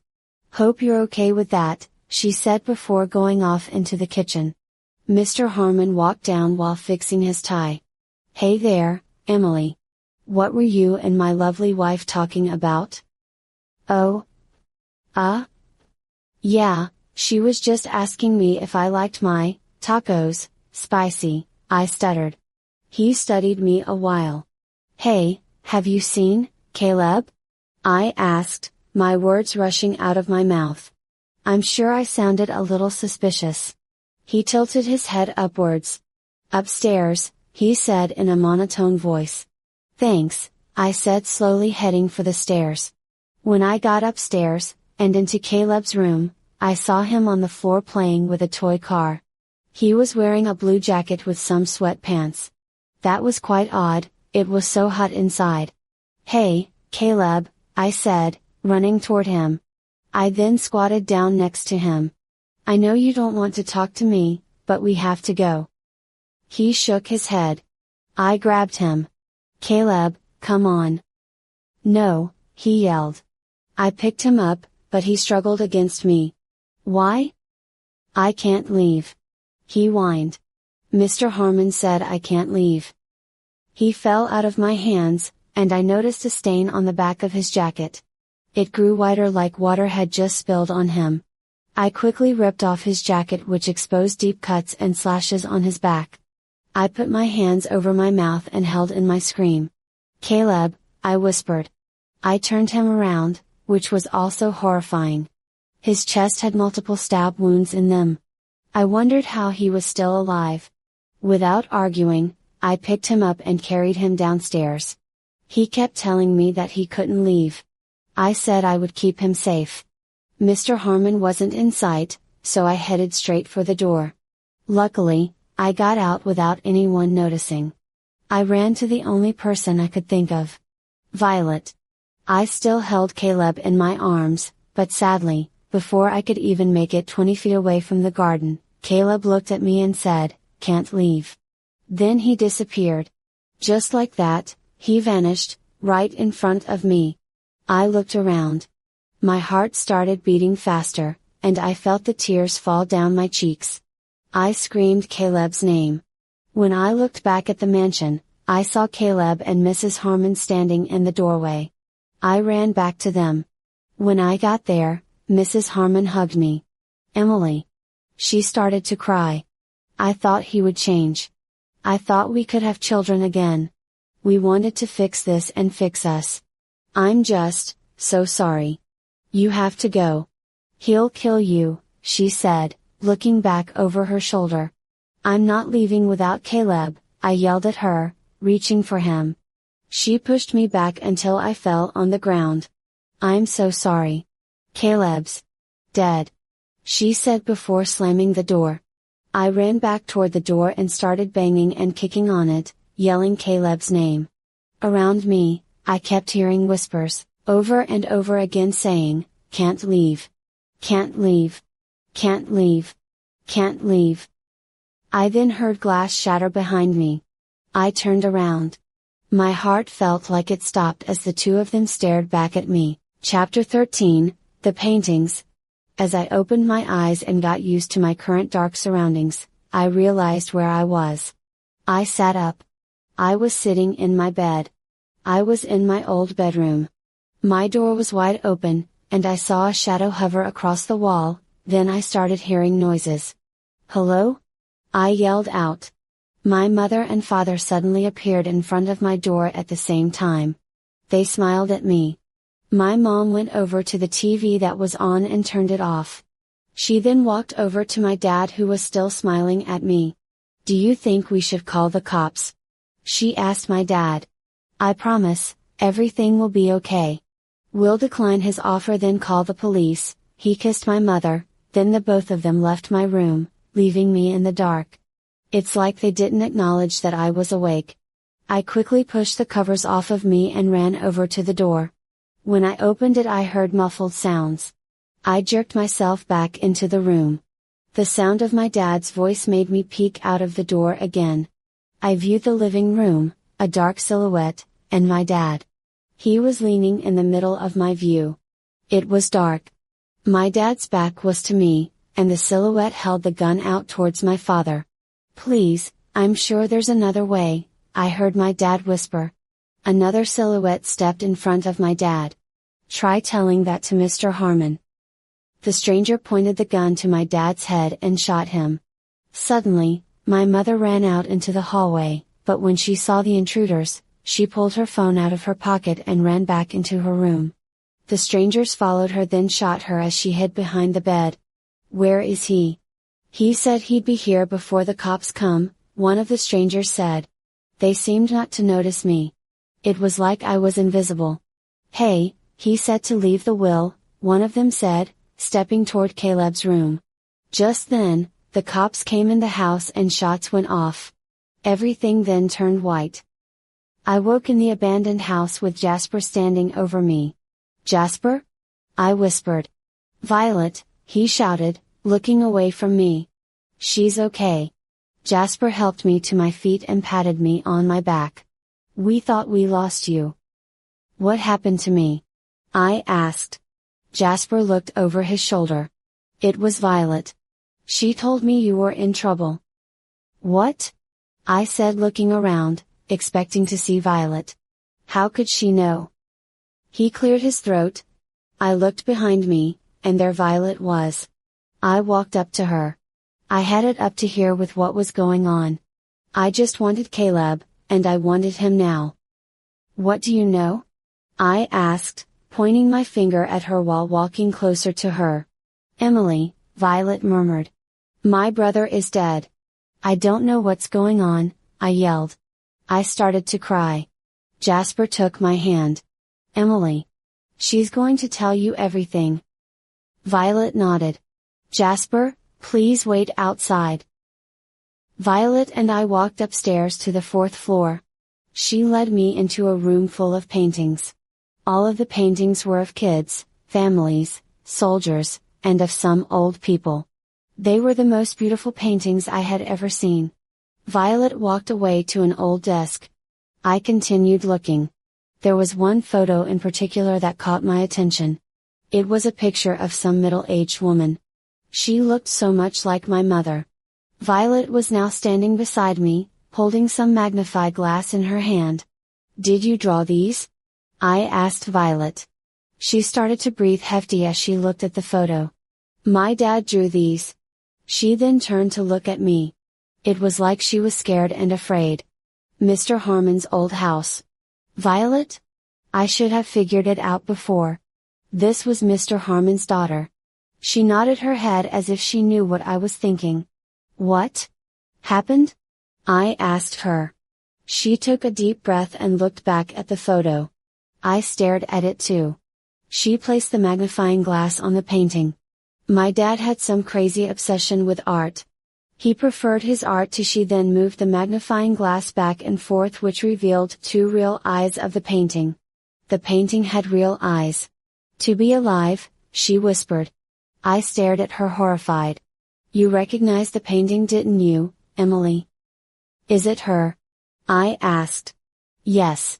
Your parents knew my father was crazy, so they stopped us from hanging out again, she said. You remembered me. Why didn't you say anything? I yelled. You weren't ready for the truth, she yelled back. I wasn't ready to know that your dad is a psycho. I replied. You weren't ready to know that I'm dead, she yelled. My breathing sped up. Dead? He wants you so he can become more powerful. You can help us, Emily. You have to, she said, grabbing my shirt. Us? I asked, pushing her back. The painting we looked at earlier started to rumble. A hand reached out of it, then a leg, then the entire body. It was my mother. Her face was blue. She was almost unrecognizable. She fell to the floor, face down first. The thump of her hitting the wooden floor scared me. What's going on? I screamed. Violet ran up to me. Emily. Go back to the mansion, find the box. It's in there somewhere. Once you find the box, come back here. Jasper will go with you. If you come back here, I promise I'll get your brother back, she said quickly. The ghost won't hurt you. They're afraid because they know you live with my father. Now go. Just then, my mother, or whatever she was now, lifted up her head and faced me. Her eyes changed rapidly, her skin wrinkled, and her teeth turned into wood. She gave me a terrifying smile that changed her entire face. Run, Violet said, pushing me toward the door. Jasper can explain more. Just go. As I ran down the stairs onto the first floor, I noticed something crawling on the wall. It wasn't my mom, but another woman figure. Before she could catch me, Jasper pulled me out of the door and we ran. Chapter 14, Back Home Again. As we ran back toward the mansion, Jasper stopped us at one point. He placed his hands on his knees, his breathing heavy and labored. Okay, I think we're not being chased. They can't leave the house anyway. I hope. He looked at me, sweating and sucking up air. I've never seen the others. The other ghost. Why can you see them? I looked at him, then shook my head. I'm going insane, aren't I? He shook his head and kept walking. I followed him. Violet was killed by Mr. Harmon. Not only Violet but Violet's mother too. I stopped in my tracks. A chill ran down my side. Violet's mother is dead? Mrs. Harmon is dead? It was more. Mr. Harmon has a crazy obsession with live art. He took his obsession too far when he turned 20. His paintings were sick. Violet said when she was 3, she saw her father kill his parents. She said she never forgot. Mr. Harmon was living with his parents while Mrs. Harmon was still in college. It was sort of a long-distance relationship thing at the time. He took a deep breath after talking so fast. Violet says he's killed more people than just his parents. Then he killed her? I asked, looking back. Jasper shook his head. Violet said she started waking up in the morning in so much pain. First, it was just her stomach and the inside of her mouth. She even woke up with a missing tooth. Eventually, body parts like her fingers, toes, and patches of hair went missing but were patched up. Mr. Harmon was drugging her at night and using her body parts for his sick creations of what he calls art. Her only way out was to sacrifice her soul to some evil book owned, or he would kill her. I nearly wanted to puke. I was living with a psychopath. A psychopath that used my brother for art. I started to cry. We have to hurry and find this box," I said as I started running. Jasper ran along beside me. "What is this box?" I'm not sure." Violet said if she had this box, she could be free to wander off wherever she wanted to. That she'd be free. But, I don't think she's sure of that. Someone told us that, but I forgot their name. An old friend of Violet told her. "We could get caught," I exclaimed. "We need to call the cops." "And tell them what?" "We have no evidence of what Mr. Harmon is doing," he said. "My brother's back," I said. We were about 3 minutes walking distance away from the house. It had been 5 minutes since we spoke. "If we get the box and return it, I just want you to know that you can always trust Violet." I looked at him, confused. "Why do I need to trust her?" I asked. He smirked. "She's your friend." I made a face like, she's dead. "But she's also a friend," he said as if he read my mind. We were in front of the house now, hiding behind the shrubs. "He's not home." "Mrs. Harmon is," Jasper said. "Wait, how do you know?" I asked while looking at him. "Violet told me," he said. "When?" "Earlier today," he said. I stared at him. "Did you guys know this would happen? That Caleb would be killed?" "Not until we saw you." He looked at the ground. "We didn't know your brother would die. We wanted to tell you, but if you tried to leave, Mr. Harmon would kill you right then and there. Violet had a plan to get you both out safe, but..." He shrugged. "We tried. I'm sorry. But Violet says she can save him. Please, just trust her." I realized I was crying again. Jasper noticed and hugged me, causing me to cry even more. First my parents, then Caleb, now me. Why us? We don't deserve this. He rubbed my hair. No one deserved it, Emily. The door to the mansion opened. It was Mrs. Harmon. I ran to her quickly. She looked at me with a shocked expression on her face. "I told you to leave," she yelled. "Please. I need your help." "I've talked with Violet," I said. "My daughter? She's alive?" she asked. I looked at her. Her face went from hope to hopeless. Jasper shook his head. "She's not. My husband said she ran away a long time ago," Mrs. Harmon told us. Tears rolled down her cheeks. "I should have known." "Mrs. Harmon," I said, reaching for her hand. "Violet says if we find a box?" Mrs. Harmon's eyes widened. She started to shake her head rapidly. "No. No. Not the box." She began to hug herself. It was so dramatic. Jasper waved his hands in front of her face. "Hey, calm down. The box can't be in the wrong hands," she yelled. "Mr. Harmon is the wrong hands," Jasper yelled back. "Think of your daughter." "I do, and I am," she yelled back at Jasper. They stared each other down for a long time. "Jasper," I said to get his attention.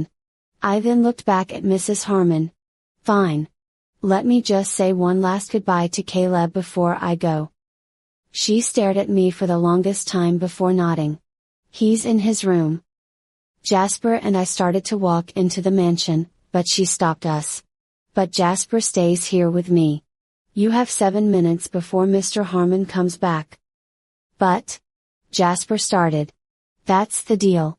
She looked at him, then to me. "Don't go looking for the box," she said. "You won't find it." Before I walked inside, Jasper stopped me. He leaned in toward my ear. "The secret to hide and seek is never to hide where a human hides. Hide where a ghost hides. In plain sight. The box will be in plain sight," he whispered, and then ran back over next to Mrs. Harmon as I opened the door and walked back inside. I closed the door behind me. Time to find this box. Chapter 15, Let the Game Begin. Sadly, I didn't go straight to Caleb's room like Mrs. Harmon told me to. I quickly made my way to the 4th floor, and into Mr. Harmon's so-called art room. It wasn't locked, so I just walked in. What was inside were paintings, hundreds of them. Sculptures, clay pots, colorful rainbow mannequins that were positioned into strange figures of something more monstrous than human. The more I stared at each painting and mannequin, the more I saw something I didn't want to. I saw the eyes. It was like each one was staring directly at me. Each painting was somehow alive. It sent shivers down my back. I had to ignore everything in the room and focus on what I actually came for. The box. I started looking in dressers, behind paintings and the mannequins. Touching one of the mannequins felt so uncomfortable. They were so soft. They were nowhere near the light and weight. It was like picking up an actually human being. "Emily?" Caleb asked, nearly scaring me to death. I told him to close the door quickly, but he ignored me. Instead, he walked over to me and held my hand. He pulled me outside of the door, then pointed to something on the floor. There were waxed fingers that completed a square. A box made of fingers, and it was in plain sight. This was the box. Caleb picked it up and handed it to me. The last thing I wanted to do was touch that thing. It looked so disgusting. The wax that covered it was brown and sticky. It was a bit heavy, and as much as I wanted to shake it or open it, I did not. Caleb couldn't seem to stop staring at the box. "Do you know what this is?" I asked him. He shook his head. "Not the box, but the book," he whispered in a small voice. "What?" I asked him, unsure of what he had said. Before I could get an answer, Jasper called me from downstairs. "Emily! Come on, he'll be here soon," he yelled. I looked back at Caleb. "I'll be back. I promise." He looked at me and took my hand. Tears began streaming from his eyes. "He's getting ready," Caleb stated. "For what?" I asked him, feeling a bit confused. "For your last hide-and-seek game," Caleb said. "Go." There were tears in my eyes. I quickly ran down the stairs and met up with Jasper. Leaving Caleb behind hurt me in ways I could not explain. I felt like there were rocks in my throat. Jasper dragged me behind the house, and we started running toward the trees farther ahead. "We can get back to the house this way," he said, then noticed the box. "That's the box?" "Mr. Harmon could see us from here," I exclaimed, ignoring his question. Jasper looked behind him. "Well," said out of breath, "he hasn't got here yet." We ran until we were no longer visible from the mansion. After 15 minutes of walking, we managed to make it back to the abandoned house, where we saw Violet sitting on the porch with Tate and Caroline. Her face lit up when she noticed us. Jasper and I rushed over to Violet and handed her the box. "Is this it?" Jasper asked, catching his breath. "Yes," Violet said with a smile. "Now I can be free." "Can I really be free?" Jasper started smiling. "Ryan said this would work, remember?" Violet closed her eyes. "I really hope this is it, Jasper. It's been too long." All of us watched her as she pried open the box, breaking off fingers. Some cracked, turning to dust. Honestly, I was a bit scared. I didn't know what was going to happen. When the box opened and all the top of the fingers were destroyed, what lay inside the box were many different bags of dirt or sand. When I got closer, I realized it wasn't sand at all. It was all ashes. After a long moment of silence, I finally spoke out. "You don't know which one is yours?" I asked Violet. She gave me a smile. A smile that said, "I don't care." I reached out for her shoulder, but she backed away from me. "Violet," I said in a calm voice. "You don't know what can happen to you if you open the wrong one."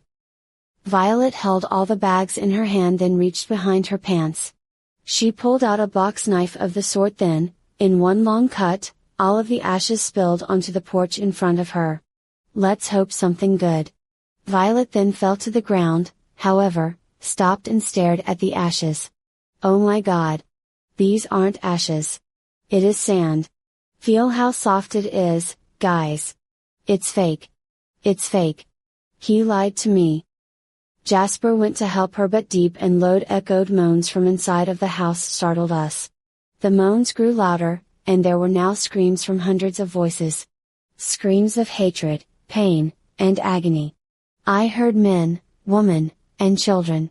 Some voices didn't sound human at all. All four of us except Violet ran off the porch. We kept our eyes on Violet, who held her chest and breathed heavily. Violet, come on. Violet then pushed herself off of the porch and stood up to face us. I'm never leaving this place, am I? Her head slowly tilted to the side. Veins began to appear on her face, her teeth were now sharp, and she had an excessive amount of teeth that I haven't seen before. She looked at us in the most frightening way. Something was happening and not at her own will. What happened? Jasper yelled out. I don't know, I yelled. We need to run. Tate screamed. When we turned to face him, looking at us were three masked children. The masks were so distorted, so terrifying. Everything then turned dark and my hands were pulled behind my back. There was something over my head. I then heard a familiar voice behind me. Let me tell you, I was beyond confused. Let the game begin, Mr. Harmon said. Chapter 16. I opened my eyes to see nothing but darkness. I heard sounds of people talking quietly around me. They weren't actually talking, but more of a mumble or whisper. A foot kicked mine. My hand seemed to be tied up, and I was about to say something, but I couldn't speak. My mouth wouldn't open. I tried so hard to say anything. Now everyone's awake, Mr. Harmon said. Perfect. The bag was lifted from over my head only to reveal Mr. Harmon standing in front of me with a broad smile on his face. We were in an entry room of the mansion. As my eyesight shifted away from him, I saw them. 1, 5, 8, 10, 15, 16. 16 people were sitting around me, including Jasper, Tate, Caroline, and an angry Violet. The three kids that wore the mask were sitting down with their tied hands together. I saw Caleb too. There was the girl who crawled on the wall when Jasper and I tried to leave. There was my mom and dad, except they looked different. There was a bullet hole in my dad's forehead and the same for my mom. Their faces were pale with thick blue veins pumping underneath their skin. There was the old man from the abandoned house. There was the distorted woman that chased me in the garden at night. The other two, girl and a boy, I couldn't exactly make out. They were young. The more I stared at the girl, the more I recognized her. She was the girl in my dream. However, I didn't know this boy. His eyes were gone, just black sockets. I guess that wasn't the worst part. The worst part was that I now knew why my lips weren't moving. Everyone's lips had been sewn together. I was surrounded by friends, enemies, dead people, ghosts, and a psycho. The only thing we had in common right now, besides Mr. Harmon, was that we couldn't speak. Mr. Harmon stood in front of us. He cleared his throat. I just wanted to say thank you, to all of you. He started to clap. I'll be even more powerful than I ever was. We are about to play my favorite game. He started to laugh, throwing his head back. He was a genuine nutcase, and I had no clue what he was going off about. Some moans grew louder. Mr. Harmon yelled for everyone to be quiet, but the moaning only grew louder than before. He then held up a book. It was a thick book with weird designs on it. Everyone stopped moaning. Who wants to leave here alive? He asked. The moaning started again, and Mr. Harmon smiled and nodded his head. Today, one of you will walk away alive, and the rest of you will unwillingly be sacrificed into an ancient book. The book. I'm sure everyone wondered what we had to do to win.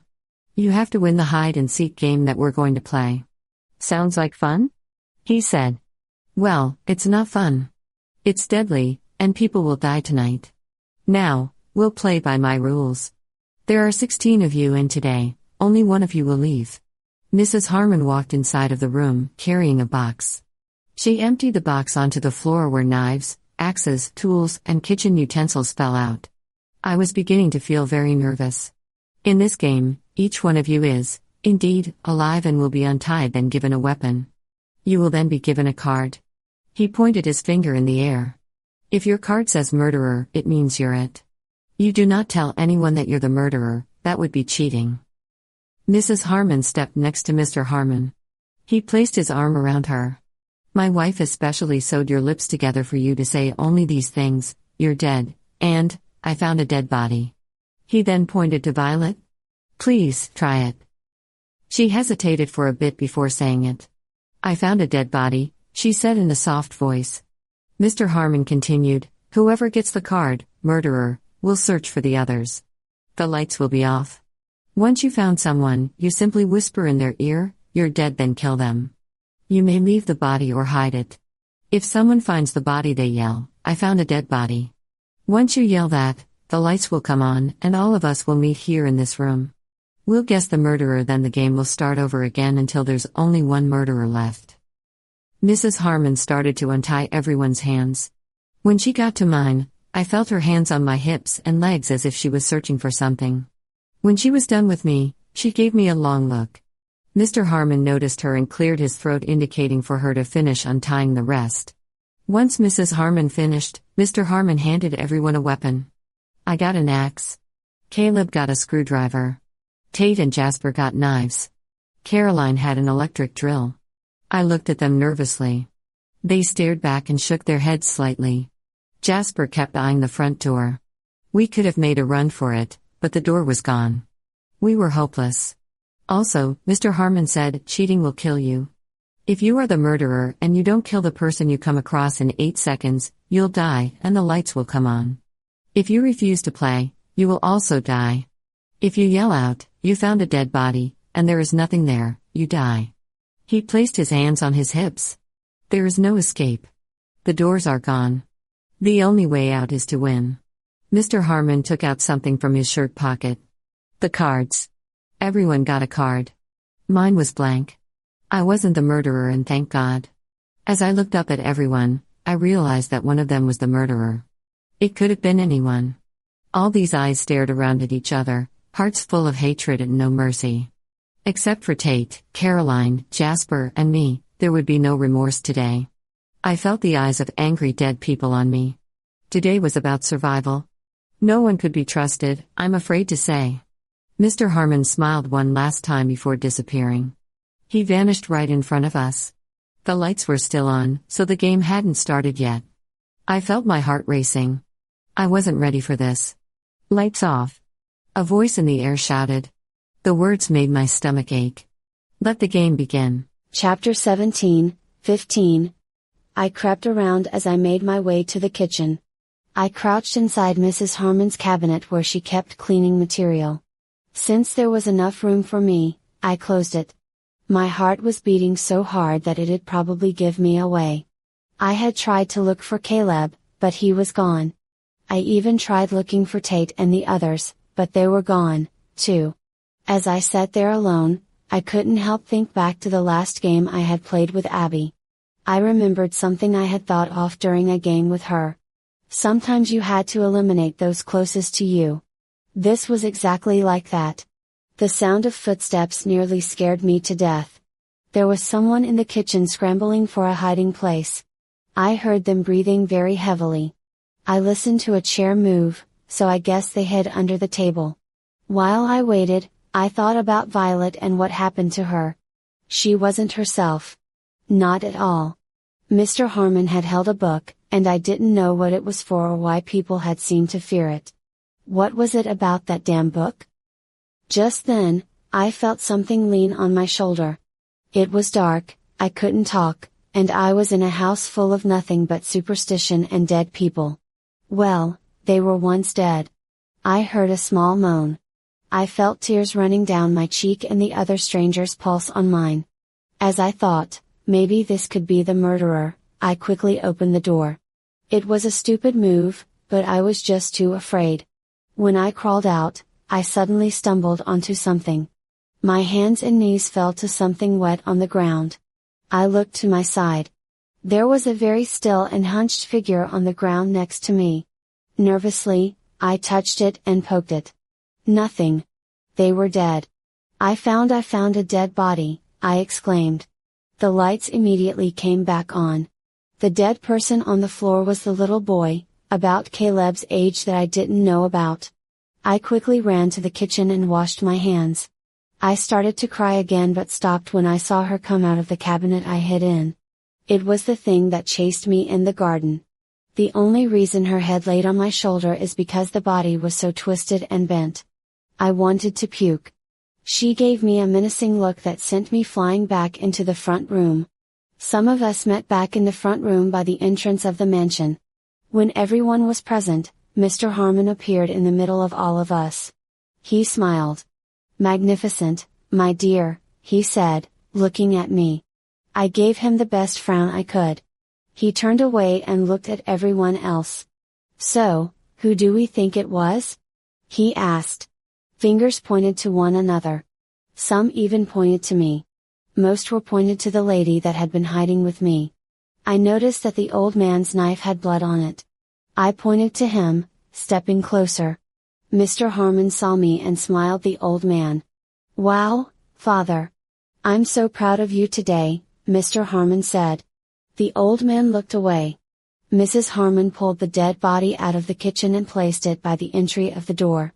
Mr. Harmon passed out the cards again. Mine was blank. "Lights out!" Mrs. Harmon yelled. The darkness welcomed me once again. Chapter 18, 14. This time I ran upstairs, that is, after bumping into several other things. It was so dark that I could barely see. When I walked towards the stairs, I worried about being ambushed by someone. I would hate to die during the second level of the game. That would have been a real tragic way to go. Each stair I ascended gave me away. My shoes kept clicking against the hard stairs, so I removed them before I made it to the top. Once up the stairs, I headed for my room. As soon as my hand turned my doorknob, I heard footsteps coming from behind me. There was somebody on the same floor as me, and that wasn't good. I almost stopped to check who it was, thinking it could have been one of my friends. That was a risky step to take, so I opened my room door and closed it. When I entered the room, the moonlight welcomed me. I could see everything in the room. No one was hiding inside from what I saw. I didn't check the closet. There was no time. Someone was close by. I jumped on my bed and quickly hid underneath the covers. I know it was a lame place to hide, but I was too scared. Someone was outside of the door, and I heard the doorknob turning. Again, my heart was pounding, I was sweating, and my legs felt like cooked noodles. I mouthed prayers, hoping they would be answered and I wouldn't have to die in this stupid mansion. My breathing froze when someone entered the room. I tried my best to calm my breathing down, to keep it normal. For a moment it worked until I felt someone else under the covers with me. I lost it at that point. There was someone behind me spooned against my back. The person inside of the room rummaged through stuff in my room. I even heard them open my closest door. Whoever was behind me began breathing heavily enough for me to feel their warm breath on my neck. The footsteps left the room. That's when I sat up and looked to see who was next to me. I reached my hand for the blanket to reveal the stranger. I stopped when I saw the pale arm clenching my blanket. I honestly didn't want to find out who it was, but I looked at their face anyway.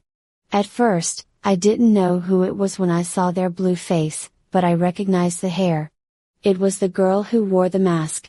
The ones that were outside of the abandoned house. At that moment, I wished she had worn her mask. I quickly got out of the bed and backed away, heading for the door, which was a bad idea. When I started to open the door, the moonlight coming from the window welcomed someone crawling down the hallway, coming this way. It was the other masked kid, and they were coming towards the room. I quickly shut the door and hid in the closet, only to realize that someone was inside with me. I closed my eyes out of fear of what I could have seen. The person behind me started rubbing my hair. I cringed, feeling uncomfortable. Whoever was behind me then tapped me on the shoulder. I slowly turned around, still afraid.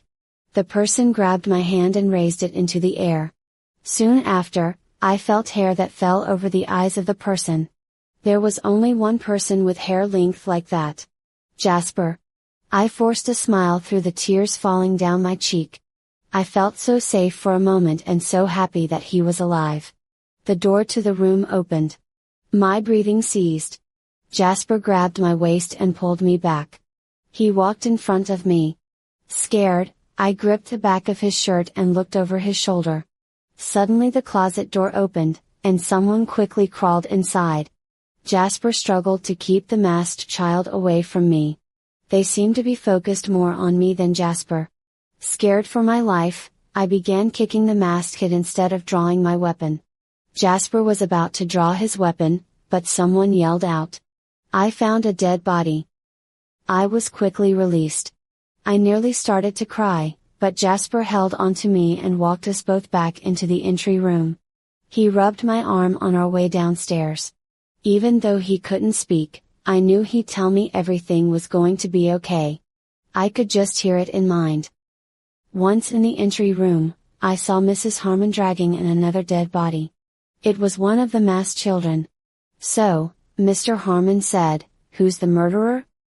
I was going to point out the one who attacked me, but the girl who hid with me pointed to him first. Mr. Harmon smiled. "Kill your own?" I'm impressed. This game is getting interesting. Everyone got new cards. Eyes fluttered around, looking for the murderer. I looked at my paper in disbelief. I didn't think it would happen so soon. I felt a sickening feeling come up my throat, making me feel like I'd throw up. "Lights off!" Mr. Harmon exclaimed. "Begin." I was the murderer. Chapter 19, 13. The sound of footsteps ran past me faster than I could comprehend that I was it. Little did everyone know that they were running from me this time. I was the murderer. My feet felt heavy underneath me, and the small axe felt 4 times heavier in the back of my pants. I gripped onto it, feeling the prickly wood against my sweaty palms. I stopped and made my way towards the kitchen, carefully listening for anyone. A million thoughts ran through my head. I couldn't think straight. I saw a light quickly pass me. The light ran from the cabinet and into the entry room. It was the woman with the distorted body. I followed her. I followed her because if I could kill her, I wouldn't have to kill Jasper, Tate, or Caroline, that is if I came across them. That left me the choice to kill the woman. I went after her, slowly making my way through the darkness. I managed to catch sight of the light that came from her throat on the 2nd floor. It entered my room. I made my way upstairs and headed straight for my room. When I got close, the light from the moon shone in front of my door where I found Caroline standing. She looked at me with a smile, excited to see something I couldn't. I walked behind her to see what she was looking at. It was the distorted woman. All of a sudden, she ran past Caroline and me. She went into Caleb's room. I followed after her. Once in his room, the light from his lava lamp kept turning on and off. I didn't know why. It lit up the room each second then plunged into darkness the next second. Just then, I saw something in Caleb's closet. It was her. With each second the lava lamp clicked on, she got closer and closer until her hand was on my face. I struggled and swung the axe around, but kept missing with every swing. I was pushed down to the floor, my head bumping into another head. Without thinking, I swung the axe to the side. The sound of the axe resting itself on the neck of my victim made me sick to my stomach. I'll tell you now, this wasn't the worst part. I found a dead body. Jasper's voice filled the air. I heard the sadness coming from his voice. The lights came on. Standing in front of me was Jasper and the woman. Sat up on her knees, with wide eyes staring at me and a bleeding neck with an axe engulfed inside, was Caroline. My legs weakened, and I fell to the floor. Mrs. Harmon came in and walked toward her body. She closed Caroline's eyes herself then lifted her up. Jasper grabbed Mrs. Harmon, and she kicked him away. He then pulled at the string on his lips, but it wouldn't come off. He then pulled at the string on his mouth, but it wouldn't come off. Jasper yanked the stitches off of his lips by force, and his lips started to bleed. He faced me, a face red and full of hatred. "How could you?" he yelled, grabbing me by the neck. Tears ran down his cheeks, and they ran down mine as well. I wasn't even focused on him. I focused more on Mrs. Harmon leaving the room with Caroline. I had killed her. Mr. Harmon walked in. He grabbed Jasper off of me. "Come on, you shouldn't have done that, boy. I'm afraid it'll be more painful this time." I followed Mr. Harmon out of the room and back to the entry room. Jasper glanced back at me a few times. The last thing I needed was another enemy, and that's exactly what I got. In the entry room, everyone watched as Jasper got his strings sewn on. His scream echoed throughout the whole house. I felt the warm tears roll down my cheeks. When Mrs. Harmon was done, Mr. Harmon handed out the cards. Mine was blank, and I was very okay with that. However, before the lights turned off, Jasper looked at his card, then faced me. The grin on his face scared me more than anything right now. Lights off. Begin, Chapter 29. Since everyone usually seemed to hide on the first and second floor, I decided to hide on the fourth. It took me a while to get up there. I was pretty sure someone decided to follow me, and I had to stop on a few floors to hide before I could continue to move. Once on the fourth floor, I went in the opposite direction of Mr. Harmon's art room. I hid behind a statue of some sort. Once settled, I started thinking about Caroline. I could never forgive myself for that. Ever? While I crouched down to hug my knees, something fell out of my pants pockets. It was my cell phone. That explained why Mrs. Harmon was touching me so much. She was trying to find my pocket. I guess it was a bit hard considering I only had one. I didn't even feel the phone this whole time. I turned it on, exposing a bright light. I quickly turned the brightness of it down, then covered it with my hand, hiding the excessive light. I immediately went to the text messages. All of them were from Abby. I read them. 2 days ago, "Hey, are you okay? I'm worried. Should I be concerned?" 1 day ago, "Okay, I told my parents about everything. They're a bit concerned as well. My parents said if they don't hear from you in 24 hours we're contacting the police." 10 hours ago, "Hey OMG, I got your text. We're going to the police station." 2 hours ago, "The police are looking into things. They don't think anything is wrong. They're as much help as a cat." 44 minutes ago, "Me and my parents are coming ourselves once we get the information. I sure hope everything is okay." I went to the sent text messages and found a text that said, "Help me." Mrs. Harmon must have sent it. She was trying to help. I heard someone coming up the stairs. I quickly texted Abby, "Please come with cops. There are dead people." I then shut the phone. Someone was on the fourth floor, and they were walking in my direction. The silhouette was now standing an arm's length from me. I know I shouldn't have, but I did. I shone the phone light to see who it was. It was the woman.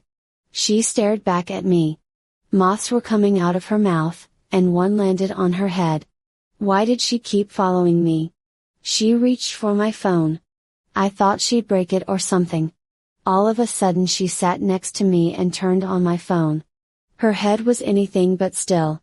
It rolled around like she had no neck bones. She started texting something into my phone. "You have to save us, Emily. He's tortured us for too long." I stared up at her, then reached for the phone quickly and texted back.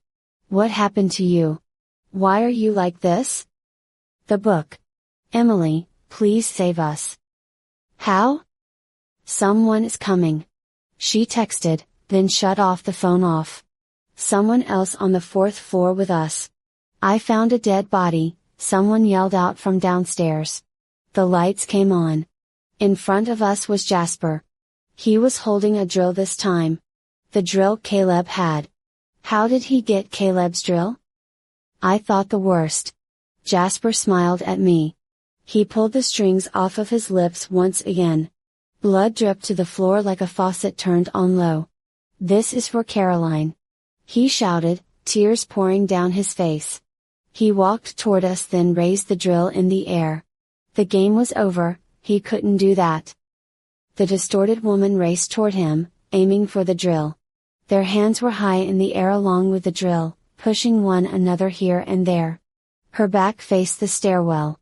Jasper pushed the drill to her neck. He was obviously way stronger than her. He grabbed the drill, swung it back away from her, then started drilling into her neck.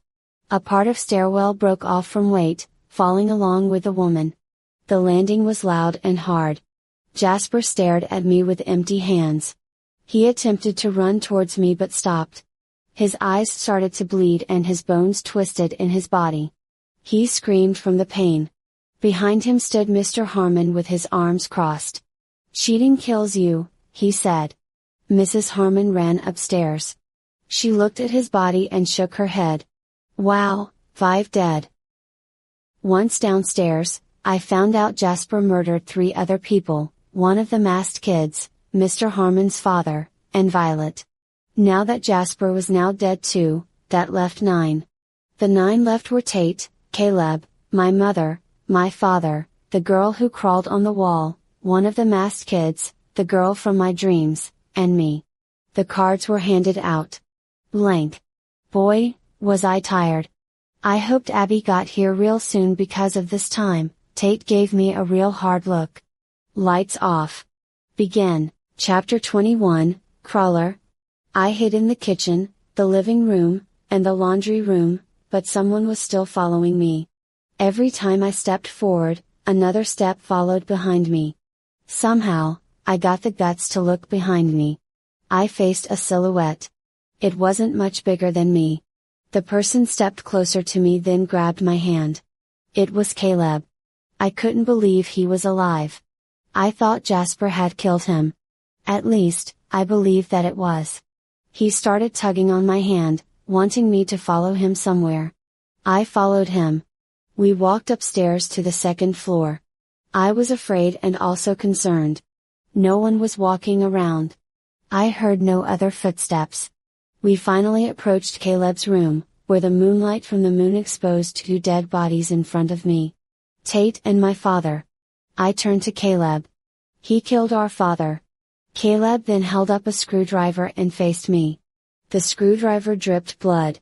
I found a dead body, someone yelled from behind me. It was my mother. The lights came on. As I looked at Caleb, his sinister look made me realize something. It looked nothing like him. His veins showed through his face. He looked like he was turning into a monster. He looked evil. Caleb was the murderer. He killed 2 people. It was time for the cards to be passed out again. Once again, I was the murderer. The lights went out. I stood in place while everyone scrambled around, but I kept my eyes on one person. Caleb. I followed him as he walked into the living room. He saw me walking behind him and didn't seem to care. We walked in circles in the living room until he hid behind a curtain. I approached him slowly, pulled back the curtain revealing no one other than Violet. She smiled at me then crouched down on the floor. Her hand moved toward her mouth, and she yanked the strings off. "Want to know how I died?" she asked through bleeding lips. Although I wanted to know, there was a countdown in my mind. Only 8 seconds. 7. 6. 5. I raised my axe in the air then apologized. As far as I knew, she was dead. That gave me a reason not to hesitate. I didn't die. My soul was stolen, and now, he'll take yours. This is not a game. This is him getting ready to ruin your life, just like he did mine. She said before I struck her in her chest. The axe fell to the floor, striking nothing but air. Violet was gone. Before I moved away from the curtain, I saw a car pull in. Stepping out was Abby and her parents. Behind them were cops. They made it. I reached for my phone and called her. The phone rang, and she answered but before I could answer, I was yanked onto the floor, but I grabbed the phone. Calling during the game? That's cheating. "We're not done," Mr. Harmon said. He reached for the axe and raised it into the air. "Boy, did I really want you to win. Just so I could kill you, and then you'd be mine forever to torture." "You will not kill her like you killed our daughter, Jason Harmon," someone said, stepping into the room. It was Mrs. Harmon. He looked at her and smiled. "Of course not." He then turned to me. "I won't kill her. Unless she wants to join us." Suddenly the lights came on and in the room were others. The little girl from my dream. The girl who crawled on the walls at Violet's house was now above Mr. Harmon. My mother. All of them looked so much scarier. Why were they turning like this? So sinister. Was Mr. Harmon making them this way? I can't let you keep doing these things, Mrs. Harmon said. Mr. Harmon laughed. So, this was your plan? Contact the cops, he pointed up them here. And what? Kill me. You can stop this. What are you trying to prove? You've done this for too long, Mrs. Harmon said, lowering her head. Snap out of it, Jason. Please. We need to stop this. Don't let this book keep doing this to us. He laughed again. Darling, don't act like you wasn't a part of this now. Don't play hero just because you found out I killed Violet. I had no choice, she said. The book is controlling us, but fighting back. You can too, she pleaded. So, now what? You think that you can just leave now? He asked. No. I don't, she admitted. Mr. Harmon moved out his hand to face her direction. You're damn right. He then moved his hand upward, where it faced the girl on the ceiling. She fell to the floor, then her body slid into Mrs. Harmon's. Their bodies stuck together, and both of them shook rapidly.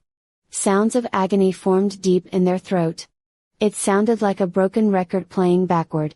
The arms and legs on both their bodies started to stretch and their bodies formed into one. Once the trembling stopped, their bodies, now together, rose on all four legs, their arms attached to the legs and head stuck together. Lights off. Begin, Mr. Harmon said. Chapter 22, When Paintings Come to Life. Once the lights were off, I ran upstairs. The thing on all four was after me but often crashed into stuff. By the time I was on the fourth floor, the thing was on the second, still crashing into things. I went into Mr. Harmon's art room and turned on my phone's flashlight.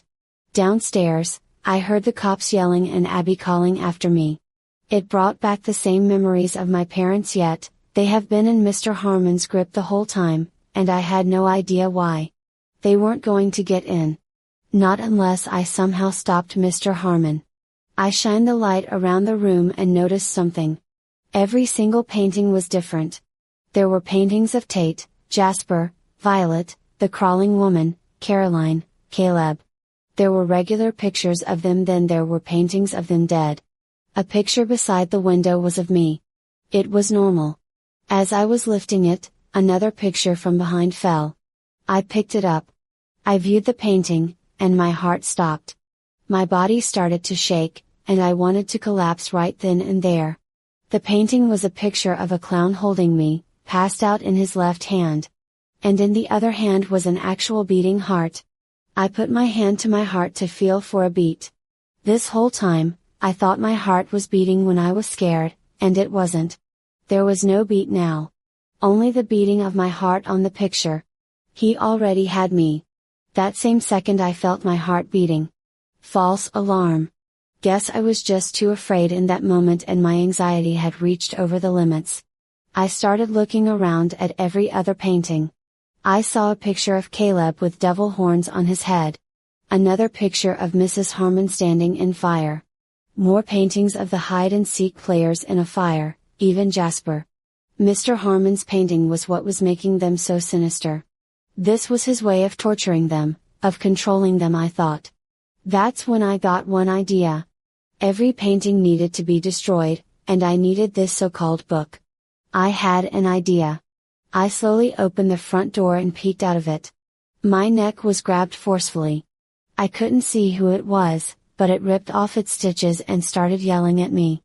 Don't leave me. Don't leave me, it said in my mother's voice. I kicked her away and made my way toward the staircase. I fumbled down the stairs. Waiting for me on the third floor was Mrs. Harmon's new body. It hissed at me and made its way toward me. I did my best to avoid it, then made my way past it. It scrambled all around the stairway, but luckily, I got off that floor and headed down the second and first. I still heard Abby outside and the police trying to get in. I heard one of them even yell out that they were going to need backup. When I got inside the kitchen, I pulled out my phone and called Abby. I pulled out my stitches, and it hurt like hell. I realized I would feel pain forever unless I stopped Mr. Harmon, which is what I plan to do. Abby answered. Get away from the house. I'm so sorry, I told her. My lips trembled as I spoke. I turned off my phone. I turned on the stove up high, and the microwave then picked up a lighter that was near the sink. Using the lighter, I turned to the table and set it on fire, then the chairs and the cabinets. I had run out of the kitchen before I heard something behind me. When I looked, I saw a body crawling towards me. It was skinless and almost bald. Mr. Harmon was painting. Whenever the lights went off, he disappeared. But where to? And how did his drawings come to life? I ran out and headed upstairs with the lighter. Once on the third floor, I looked to my left and saw the girl in my dreams holding my axe. She walked closer to me and held the axe up high, then struck something in front of me, something that I didn't see. The strike to Mrs. Harmon's head splattered black blood over my face. I quickly ran upstairs while the thing attacked the girl in my dreams and torn her limb from limb. Once on the fourth floor, I opened the art room once again and got the lighter ready. Sitting at the desk was Mr. Harmon. He had a long piece of paper in front of him and was sketching rapidly. He started to talk fast. How do you feel about a shadow man? I'm more into vampires and skeletons, but let's switch things up a bit. His body changed into a large shadow with two bright eyes reaching for me. As for you, since you're so smart, I thought you'd like a challenge, he said, his voice airy and deep. He showed me a picture of myself with a clown. Something was attached to my eye in the painting. Mr. Harmon showed me a mirror, and after one look at myself, I knew this was going to be very painful if I didn't stop him soon. There were needles beneath my eyelid, waiting for me to blink. Mr. Harmon didn't just paint. He was painting a story. A sick story. Only I didn't know how it was going to end. Chapter 23, Abby. There were 2 explosions downstairs. As much as I wanted to escape this hellhole, I couldn't. I was trapped until someone came to rescue me. So that's what I waited for. Mr. Harmon stared at me. I kept my eyes open as long as I could. He smiled. What do you want from me? I asked. My eyes were watering now, and I couldn't keep them open much longer. I blinked. My eyelids went over the needle so smoothly, and I felt the pain as I slowly lifted my eyelids up. Blood started to drip down my face. What's the whole point of this? His shadow body formed into his normal body. So my artwork can live, he said, reaching for a book on the bookshelf. Ever heard of a book called The Book? I kept silent. He opened the book, turning the pages.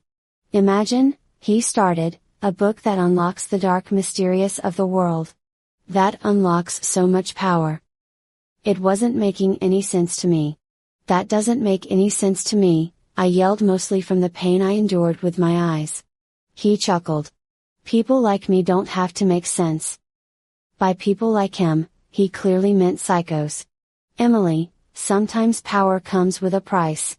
Sometimes, we can't pay that price, so we make sacrifices, he continued. I groaned from the pain of blinking. The pain just got worse and worse.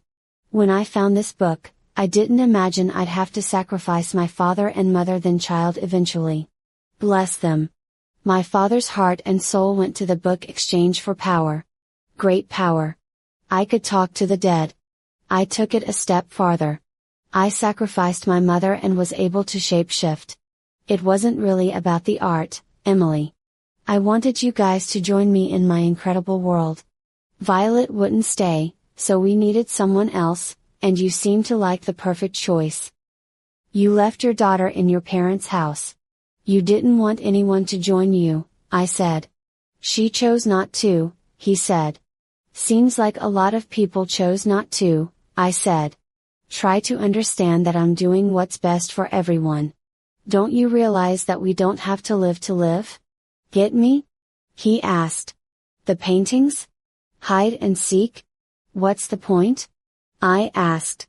'Cause I can't sacrifice a soul and get power unless they say they'll sacrifice it. If that doesn't work, then we play the game with those I have in my grip, he smiled. Sicko, I said. And the hide and seek wasn't my idea. I had a little help with that. He pointed to the curtain, and the little girl from my dreams revealed her face, only this time, she looked very familiar to me. She started to grow to my size, and her features began to change. She looked at the ground at first, then slowly formed on her face. She gazed ever so happily at me. There's no way the girl with the slashes and gashes on her body was Abby. It couldn't be. Abby nodded her head. Why aren't you bragging about how good you are at hide and seek now? She asked with a sinister smile. Chapter 24, Decision. Abby faced Mr. Harmon. I brought my stepdad, my mom, and a few cops. They're all dead or ready to be sacrificed. Good job, dear, Mr. Harmon praised. Will I get powers like you now? Making paint come to life. That's so epic, she said. Of course, he said. Abby, what are you doing? You were supposed to help me, I yelled. Oh, yeah. I never mentioned the real reason you stopped hanging out with Violet years ago, Abby said. I'm Violet's half-sister. My mom told your mom about it, and she didn't like it one bit. Total mind games right now. Half-sister? I sacrificed my soul. Too bad Violet was too much of a wimp, Abby said. Don't call people names. Mr. Harmon waved a finger. Even though, it's true. What? Then how come you look so young? I asked him. Everything was still confusing. The book gave him that, Abby said. The book gave us so much, don't you see that, Emily? I could live among the dead and do so much more. I mean, not as much as Dad. She rolled her eyes. Book. Sacrifice. Power. Get it? So, that's what this is about. After everything, you think I'd just join you? I asked, looking at Mr. Harmon. Join? Then what? Abby stepped in front of him. You don't have to do it for him, just for me. At first, I was a bit mad that you thought you were better than me at hide and seek then. It was about revenge to me. You pissed me off for too long. You're a bitch sometimes. An immature one. Plus, I thought she placed her hand on the needles on my eyes, then they fell off. I blinked about 100 times. You could join me. Imagine the people we can bring here. Imagine the power. Imagine what's beyond. There's so much more than just to live. She pointed to her father. It's right in that book. Suddenly the room was full of the 15 players who played hide and seek along with the cops, and Abby's parents. My parents, Caleb, Jasper, Violet, all of them. I looked at every single one of them. You have a choice, Emily. Be like us. Be like us and let's rescue humanity and show them what living truly is, Abby said. But don't be like those who denied us. Except for Mrs. Harmon, she pointed to the other played. Mr. Harmon nodded. Maybe this seems like a horror story, Emily. But horror stories can have happy endings. The flames got closer to us. So close, I could feel the heat. Mr. Harmon was right. Not all horror stories end badly. They don't have to. What happens to those who don't join you? I asked. I'm just curious. Of course you are, Abby said. They become whatever my father wants to them to be. His sacrifice, his power, and his will. The book doesn't like those who deny the offer. Those who don't commit to their sacrifice, suffer. Forever. You can convince all of them to join us. Mr. Harmon said. They'll listen to you. You could be with your parents forever. There was another explosion. This time, the walls in front and behind us blew off. We watched as the house burned, flames reaching toward us next. Emily, you can have your happy ending. Don't let your story end in horror. Pledge your loyalty to the book, and you can be just like us. He stood beside me with his hand on my shoulder. The flames were so close to us. Abby walked up to my other side and placed her hand on my shoulder. Be like them and guide people to their doom. I couldn't believe that I was about to make my upcoming decision. I mean, they were right. Horror stories don't have to end badly. Chapter 25, Savior. I could see Mrs. Harmon shaking her head from the side as I thought. I couldn't trust her. She called Abby here in the first place. Mr. Harmon looked down at me and smiled. We looked at each other, his hand on my shoulder, his other hand holding the book. I smiled at the both of them and reached for the book. I felt the book. It was so alive. I felt the weight of power it held. So much power. I held the book and nodded to it. I pledged my loyalty. I then ran forward and jumped off the remaining part of the floor. I heard Mr. Harmon and Abby screaming, "No!" The book opened and closed as I fell. When I hit the floor, it was like it came to life and tried to escape the tight grip I had on it. I heard so many screams, so many moans, and sounds I'd never heard before in my life. I held on as tight as I could as the flames surrounded us. The book began to catch fire, and the screams got louder by the second. Everyone was looking down at me. The paintings began to fall off the remaining wall and onto the floor next to me, burning alongside everything else. My skin burned, but, before it got to my face, I looked up at everyone. I pledged my loyalty to my friends and family. The book exploded in my hands. The last thing I remembered seeing was the bodies of humans standing all around me. Some scary looking, some with faces, some distorted, some headless, all of the sort there were. I felt my eyes melting and my face burning away. I saw eyes surround me for a second, then heard something before my fate. "And we pledge loyalty to you," the voices said. My face then returned to its normal state. I took a deep breath and looked around. No one was around me. The mansion wasn't on fire. In fact, it was completely perfect again. There wasn't much light, just the moonlight. A figure stepped forward in front of me. It was Mrs. Harmon. She smiled, then hugged me. "You saved us," she said. Sadly, I pushed her away. "You called her. You knew about Abby, didn't you?" I asked. I was still a bit dizzy and trying to take in everything that was happening. "Of course I knew. But I also knew you'd do what you did. I had so much faith in you. You set us free," she said. I placed my hand on my chest. There was a heartbeat. My heart. "I am alive?" She nodded. "The dead gave you that, and that's something that's never been done." Violet said she didn't die, I told her. Before I hit her with the axe, she told me she didn't die. That felt awkward to say.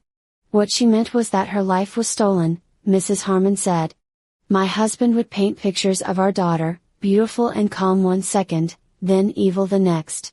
The box of ashes were all fake. There was no mix-up in the ashes, it was my husband's doing that turned everyone so scary and sinister. I guess the ashes was a distraction to cover up the real reason on how to stop him. "How do we stop the book?" Mrs. Harmon looked at me, then turned her head. There was a light that shone outside of the house. "They want to see you now," she said.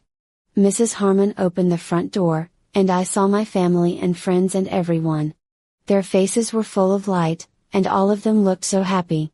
Violet stepped into the house, followed by everyone else who played the game, even Rosemary. She was a victim of Mr. Harmon's sacrifices, and she finally got to walk into the light. They looked so normal. Even the masked children, they weren't masked, they were beautiful little kids, 2 boys and a girl. Everyone shone like the moon.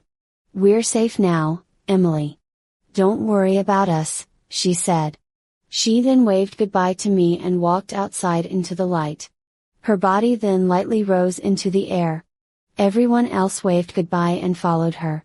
Caleb took our parents' hands, and they left into the light too. Only Mrs. Harmon and I were left. "What happened to Mr. Harmon and Abby?" I asked. "Look behind you," she said. The book was there. It seemed like a regular black book now. As I walked toward it, Mrs. Harmon stopped me. "Don't open it, once you read it, you'll develop an obsession. An unhealthy obsession." She winked at me. I gave her a smile as I picked it up. "This needs to be hidden from the rest of the world." "Yes, it does. Hopefully, you do better than the person who tried to hide it last," she said. I wonder who that was, I said. The light outside began to fade. May we meet again, she said before running off into the last bit of light. I was there, left alone in the dark with the book before I saw a car pull up in front of the house. The headlights shone in my eyes. I walked outside. The person ran out of the car then toward me for a hug.